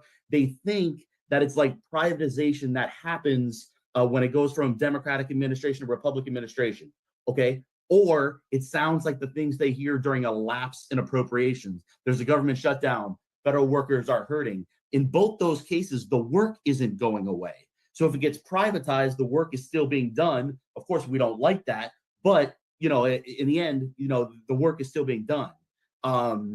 But in this case, they're trying to take this work away. They are trying to cut $2 trillion from the budget, which I can't explain how much that is. And they're also trying to do concurrently a $4.5 trillion tax cut that only benefits billionaires. So Elon Musk is out there saying, we absolutely have to do these cuts or we're going to go bankrupt in this country. Then why are you giving away $4.5 trillion to billionaires at the same time? You can't have it both ways. And we have to hammer that point. You cannot have it both ways. The fact that you want a tax cut for billionaires, obviously these big cuts are not necessary right now. And so we got to really hammer that through. We have to tell people that they've been lied to about federal employees. They've been lied to through their teeth. A couple things. They say all these federal employees are in Washington. Only 13% of federal employees are in Washington. They say none of these federal workers want to come to work. They just refuse to come to work. That's total BS. 53% of federal employees are not eligible for telework.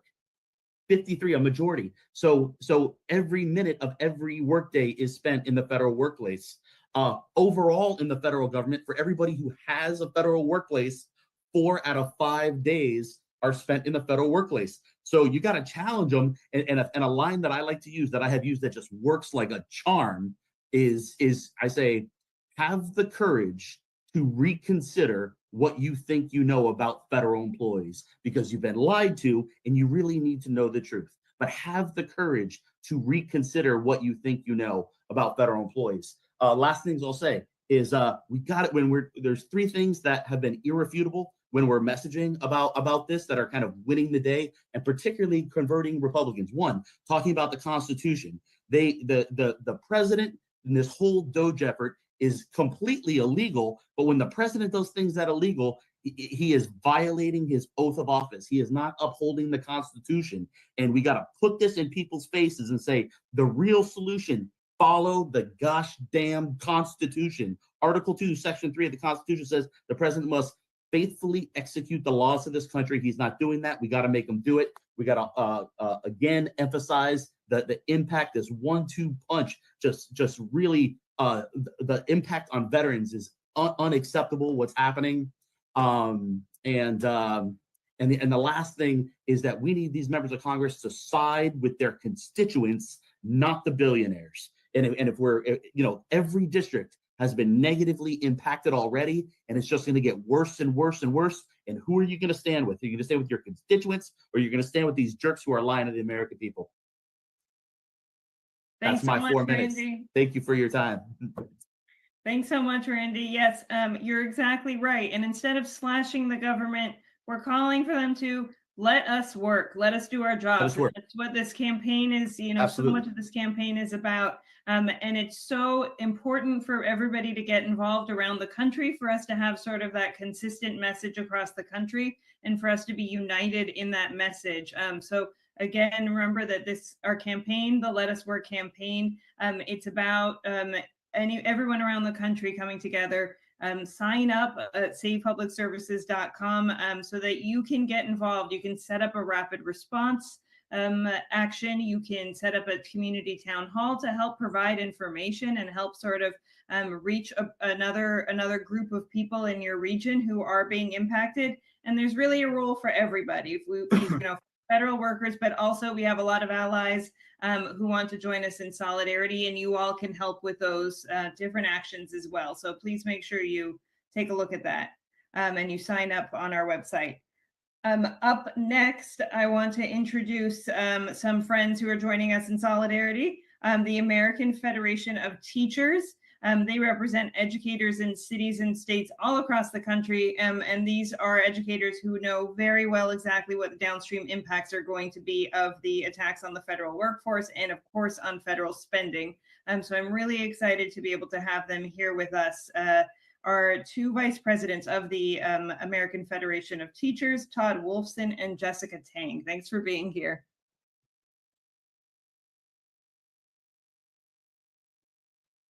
Hang on one sec, Todd, you're muted. My bad, my apologies. It's so great to be here, and it's an honor to be with all these amazing leaders. Thanks so much. I'm Todd Wolfson, and I'm president of the American Association of University Professors and the national vice president of the American Federation of Teachers. Jessica? And hi, everyone. My name is Jessica Tang, and I'm a middle school teacher in Boston Public Schools and president of AFT Massachusetts and AFT vice president as well, and chair of the AFT's New Resistance Committee. So I'm going to start off, and I think one thing that I really want to put out and frame is that AFT and AAUP, and in this case, higher education workers, millions of higher education workers in this country, stand shoulder to shoulder with federal workers. In fact, in many cases, higher ed workers are federal workers. And I'm talking about faculty, grad workers, professional staff, scientists, groundskeepers, coaches, librarians, counselors, clerical staff, all higher education workers. Your fight is our fight. So one day they slash the NIH or the VA and lay off workers, and the next day they slash funding to Columbia University or the University of Maine and lay off workers. Just today, we learned that Johns Hopkins is laying off 2,000 workers in biomedical research. And also just today, Columbia University, the administration at Columbia University expelled the president of the UAW grad worker local. So if anybody is not clear about the moment, it's clear now. It is time to stand up and fight. And so I've been watching federal workers and how you all have stepped up and fought back against Trump's cuts. And as a union leader in higher ed, I have to say that higher ed workers are inspired by the federal workers. We are energized by the federal workers. And most importantly, we're learning from federal workers and fun about how to challenge the attacks in higher ed. And just like federal workers, higher ed workers refuse to stand by while Trump and his billionaire allies destroy these institutions that keep people alive. And I want to just lay out what the cuts look like, the cuts in higher ed and in the federal government around biomedical research in particular. Those cuts mean cancer patients left without hope. They mean Alzheimer's stealing more loved ones, diabetes going untreated, and heart disease taking lives that could have been saved. It means doctors and scientists forced to abandon research that could cure the next deadly disease. It means students training to save lives that will have their careers ripped away from them before they even begin. And it means thousands of workers, researchers in labs, nurses at the bedside, educators in the classroom, the custodians who keep our hospitals running, thrown into uncertainty, struggling to make ends meet, all because billionaires decided their profits matter more than our lives. I mean, I think it's too serious right now to mince words. The truth is that Trump's cuts kill. They kill people, they kill jobs, they kill research, they kill healthcare, they kill education, and they kill our communities. And let's get it straight. That's exactly what these cuts are meant to do. But FUN and other federal workers are showing us a path to fight back. We need to come together. We need to build our power, and we need to coordinate across sectors and across unions, and we need to escalate our fight. And we can't just talk about it, we got to do it. So higher ed workers and AFT stand with federal workers, and we stand with the campaign Let Us Work. We are your partners. We are planning a National Day of Action on April 8th to save higher ed on our campuses and around this country. And we want you to join us, and we're going to join you. And so I'm going to pass it to Jessica. Thank you, Todd. So pre-K through 12 educators are also here in solidarity, and the NEA and AFT educators actually this evening were also on a national call to organize and fight back. And as Todd shared, your fight is our fight, and we are all being harmed by the attacks from the same bad actors who are eviscerating the public services working people depend on while they do this to justify tax breaks for billionaires and corporations. But they're also doing this to erode and undermine democracy itself. And instead of having a government that is making the lives of everyday working people better, this autocratic regime is taking away critical public goods, including to access to knowledge itself. That is by design. And the fight of federal workers, USAID workers, higher ed, pre-K through 12 education workers is all connected. And as educators, it's easy to see the connections because when half of the workers of the Department of Education are illegally fired, it will absolutely cause harm to our students, particularly the most vulnerable, our low-income families, students with disabilities, our multilingual learners, our students of color. The funding cuts will result in overcrowded classrooms and fewer services. And when our students are afraid to go to school or hospitals and our communities are less safe.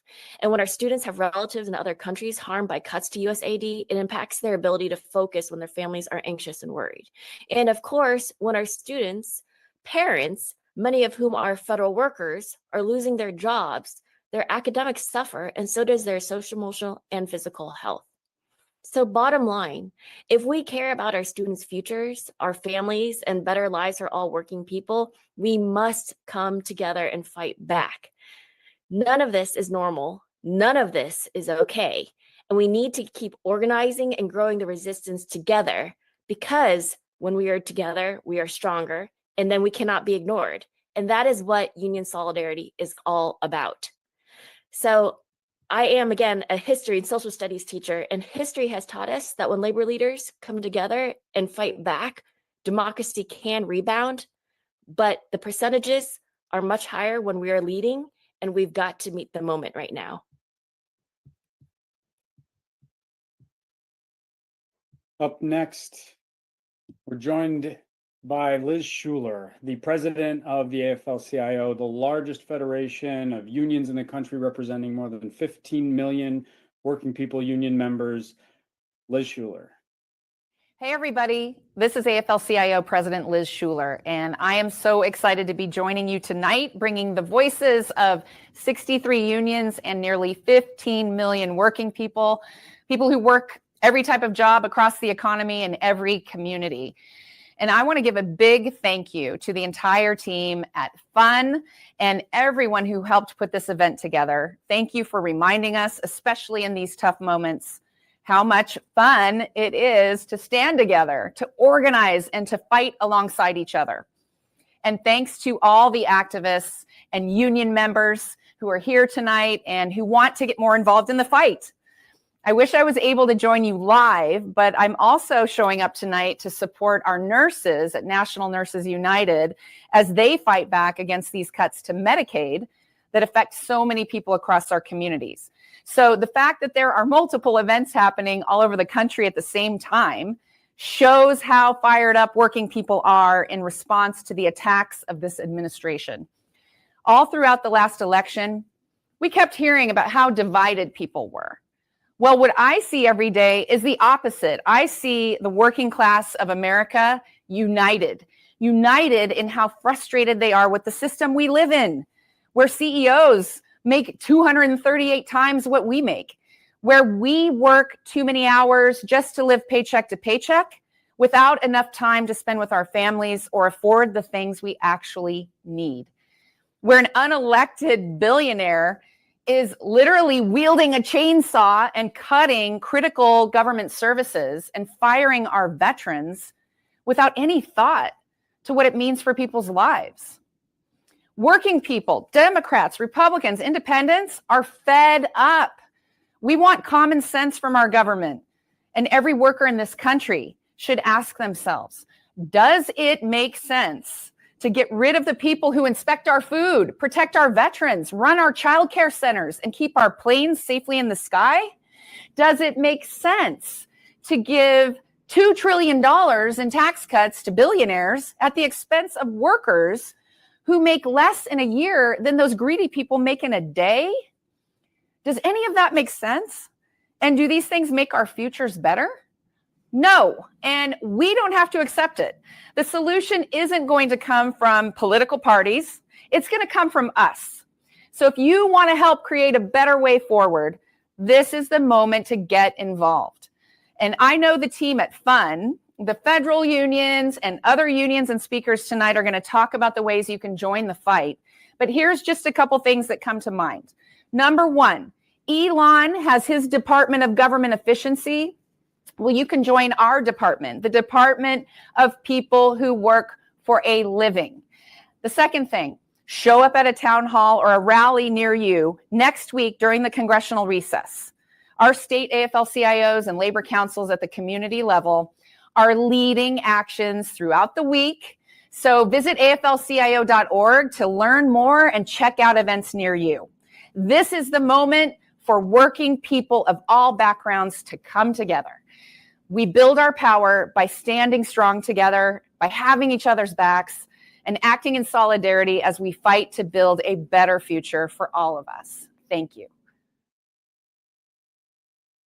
Our next speaker, greetings from Senator Chris Murphy, who I think has been at the front lines of the Senate in terms of making the case that there actually can be leadership in the halls of Congress willing to stand up to these attacks, and that we don't just have to give up and let them run it the way they want to. So Senator Murphy, thanks for submitting some welcome remarks, Senator Murphy. Oh, it sounds like there's a technical issue. Maybe we don't have Senator Murphy's remarks. I submitted them. We'll try to get those a little bit later. Elisa, do you want to introduce Greg Kassar? Yes, absolutely. I do, before we jump into that, I do just also want to, highlight the amazing federal workers who spoke to us tonight and just sort of reiterate that so much of what this campaign is and what all of our campaigns are about not giving into sort of the fear that they're trying to use to silence us. And I hope that sort of seeing and hearing these amazing federal workers speak up helps sort of energize us and remind us how important it is that sort of nothing important has ever been won without sort of having to stand up, come together and speak out. So I'm so grateful to have heard all of what you all had to say and about the things that you were doing to fight back. So next up, I want to introduce Congressman Greg Casar, representing the 35th District of Texas. Congressman Casar is a former labor organizer, so he really knows this world well, and is also the chair of the Congressional Progressive Caucus.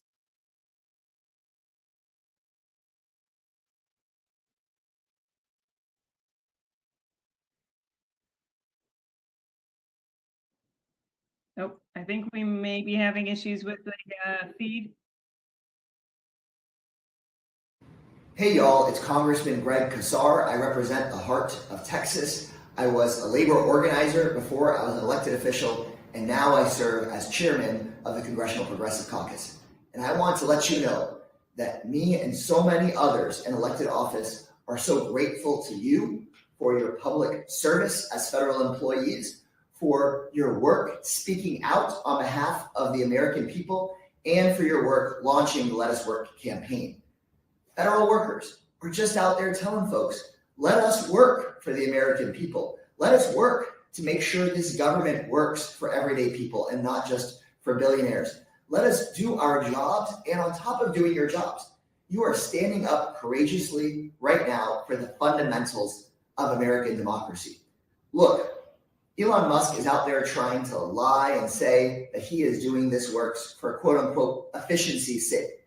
But as far as I can tell, all he is trying to do efficiently is to steal taxpayer money and keep it for himself, or to hand it out to his buddies in the form of big corporate tax breaks and billionaire tax breaks.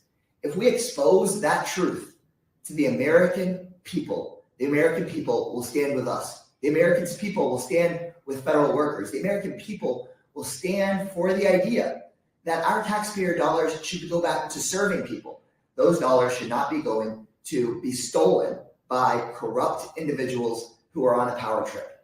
Look, FDR laid this out very clearly back in the 1930s. Those with enormous power and enormous privilege think that they can take over our government and run it for themselves. But the ultimate check and balance in this government isn't necessarily the courts. It isn't even Congress. It is the American people. It is the American worker. And so in my view, the best solution to growing autocracy is more democracy. The best solution to this kind of oligarchy is the power of working class Americans. And so you are exhibiting the best of our democracy right now. Democracy is not just during election season or the ballot box. It is in organizing your workplace, organizing your coworkers, organizing your community. And the Let Us Work campaign is exactly what defeated the robber barons back in the 1920s and won us the union rights movement and the New Deal that was won in the 1930s. It's exactly what it is that got segregationists chokehold off of our Congress in the 1960s and won us things like Medicare and Medicaid and the Voting Rights Act and the Civil Rights Act. And it's exactly what's needed today. Workers organizing and speaking out to make sure that we take back our federal government, win back the services that so many people rely on, win back your jobs, but actually also win back the right to have a government run for everyday people and not just run for people like Donald Trump and Elon Musk. Thanks so much for kicking off this amazing campaign. Thanks, Representative Casar, for submitting that. And our next is from Robert Reich, who's the former Secretary of Labor, popular commentator and author. Robert Reich is up next.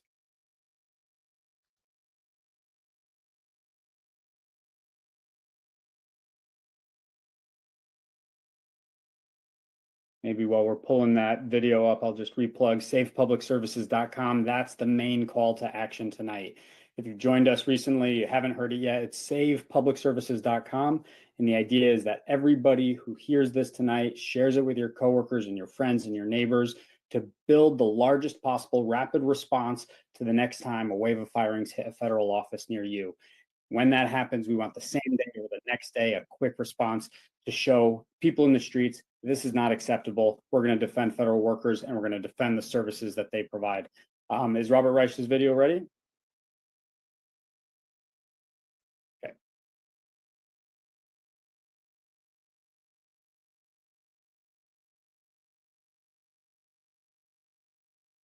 Hello, my name is Robert Reich. I was Secretary of Labor in the Clinton administration.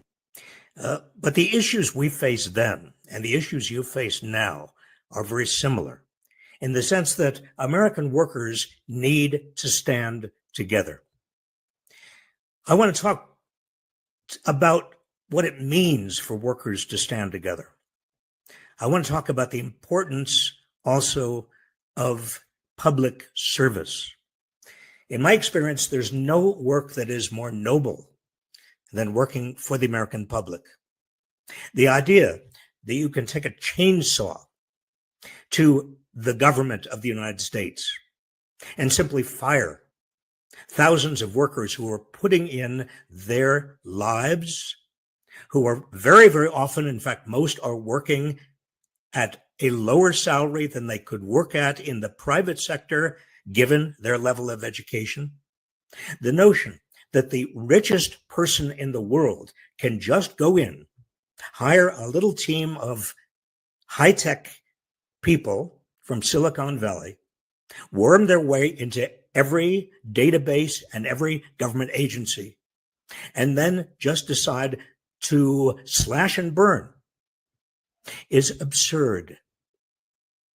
The private sector on its own cannot do most of the things that the public needs to be done. Now, the richest person in the world can do whatever he wants to do, but he is not going to destroy our government. He is not going to undermine the foundations of the common good. He is not going to take his chainsaw, as he has applied to other private sector organizations that he owns. He's not going to simply get rid of large numbers of federal workers in the Veterans Administration, in providing Medicaid and Medicare and Social Security. Getting rid of services that people need doesn't make the public better off. It makes the public worse off. We live in a democracy. Every federal worker has sworn an oath of allegiance to the people of the United States and the Constitution of the United States. The richest man in the world has not made that oath and sworn that oath and given that allegiance. We believe in a system of government that works for everyone. You may not like everything that government does all the time. I certainly don't and didn't. But we believe in our system of government because it is a system by and for and of the people. Donald Trump, Elon Musk, and others who are now taking a wrecking ball to government couldn't care less about our system of government.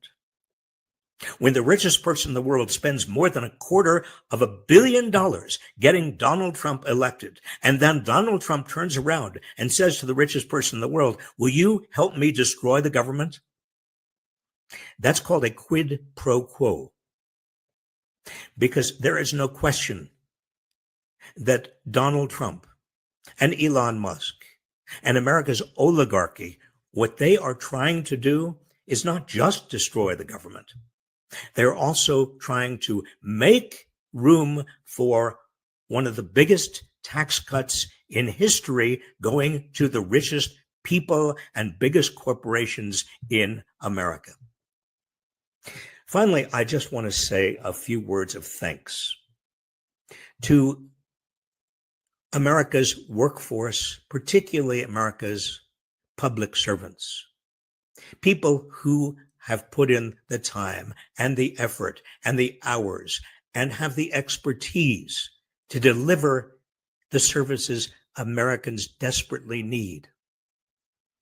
Instead of you being the victims of Donald Trump and Musk and this crazy nihilistic urge to just destroy government, you should be honored.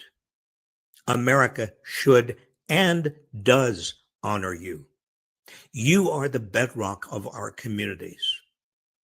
There is nothing nobler than being a public servant.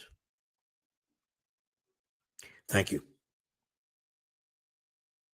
Many thanks to Robert Reich for that. We have one last video. We found Chris Murphy's. We'll put that up next, and then Paul Asadebe will bring it home with some final remarks. So next, Senator Murphy, who's shown real leadership in the Senate. Hey, Senator Chris Murphy from Connecticut. Sorry, I'm not on the air with you in person, but I wanted to just thank you for a few things. First, I want to thank you for the work that you do.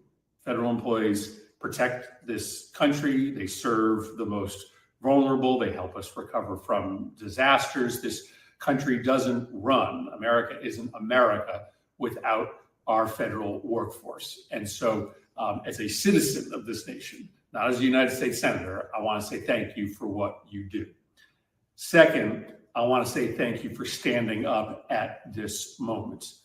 You are on the front line of an assault that is, yes, targeted on federal workers, but aimed at all the rest of us. What Elon Musk and what Donald Trump are doing is pretty simple.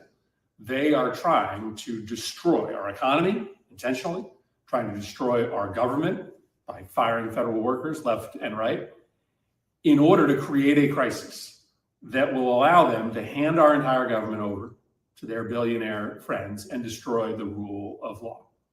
This is the playbook that would-be autocrats use and have used all over the world. Create crises, create confusion, demonize populations in order to create the pretext to steal resources from ordinary people and to steal our government from us. And how they win is when we stay silent.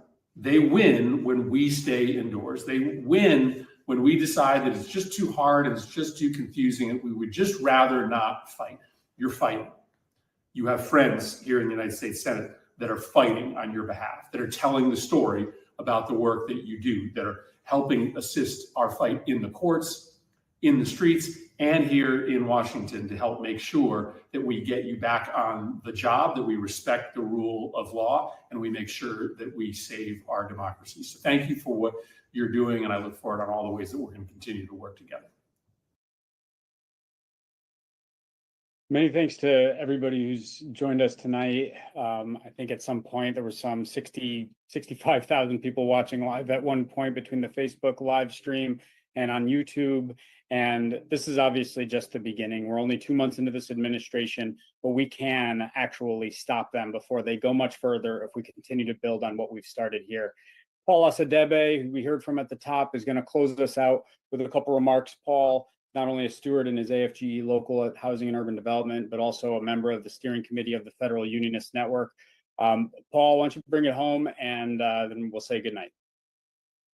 I just want to thank the thousands of people that were here tonight, our speakers who showed such an inspiring commitment to public service and to solidarity and to taking the action that's actually necessary to stop this attack on the American people. What we talked about here today was not just a rally, it was not just a group call, it wasn't a venting session, it's the beginning of a movement. That's what this is tonight. So when we leave here today, we're all going to go to take action at savepublicservices.com. We're going to start that movement all across the country, and we're going to fill up that map that we've been talking about. In every small town, every big city, every county, every place in this country where public service is being stolen from the people, which is everywhere, that's where you need to be out in the streets. That means rallies, that means town halls, that means pickets, that means whatever activity that you can think of that will stop the movement of these autocrats, these oligarchs, these billionaires that are attempting to steal your government out from under you. And as people have been saying throughout this call, the only way that they can do that is if you stay silent. They are counting on moving so fast and breaking so many things that we cannot respond. But we always have the power to respond.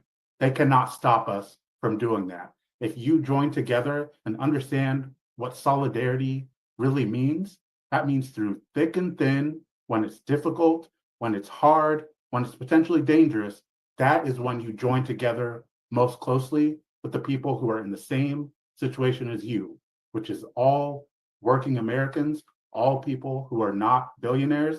We are all in the same bucket right now, under attack from a small group of people. And because they are a small group of people and we are many, and we are the ones who do all the work in this country, that means we have all the power if only we use it. And that's what this call is about.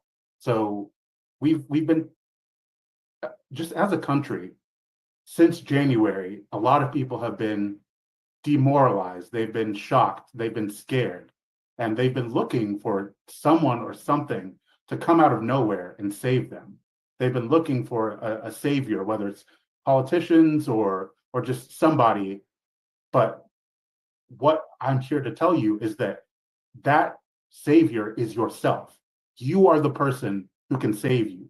You joining with your community, that is the only way forward here. So that's what we're going to do after this call. We are going to start that movement all across the country.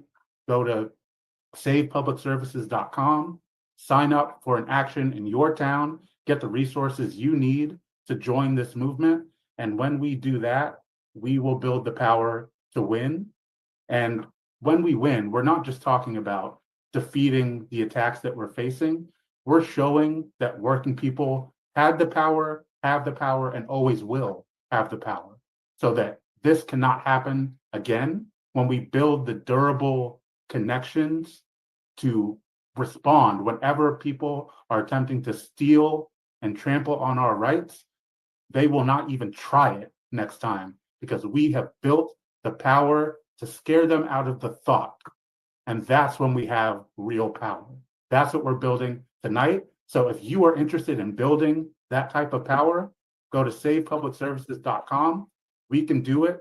Let's get to work tonight. Let's go.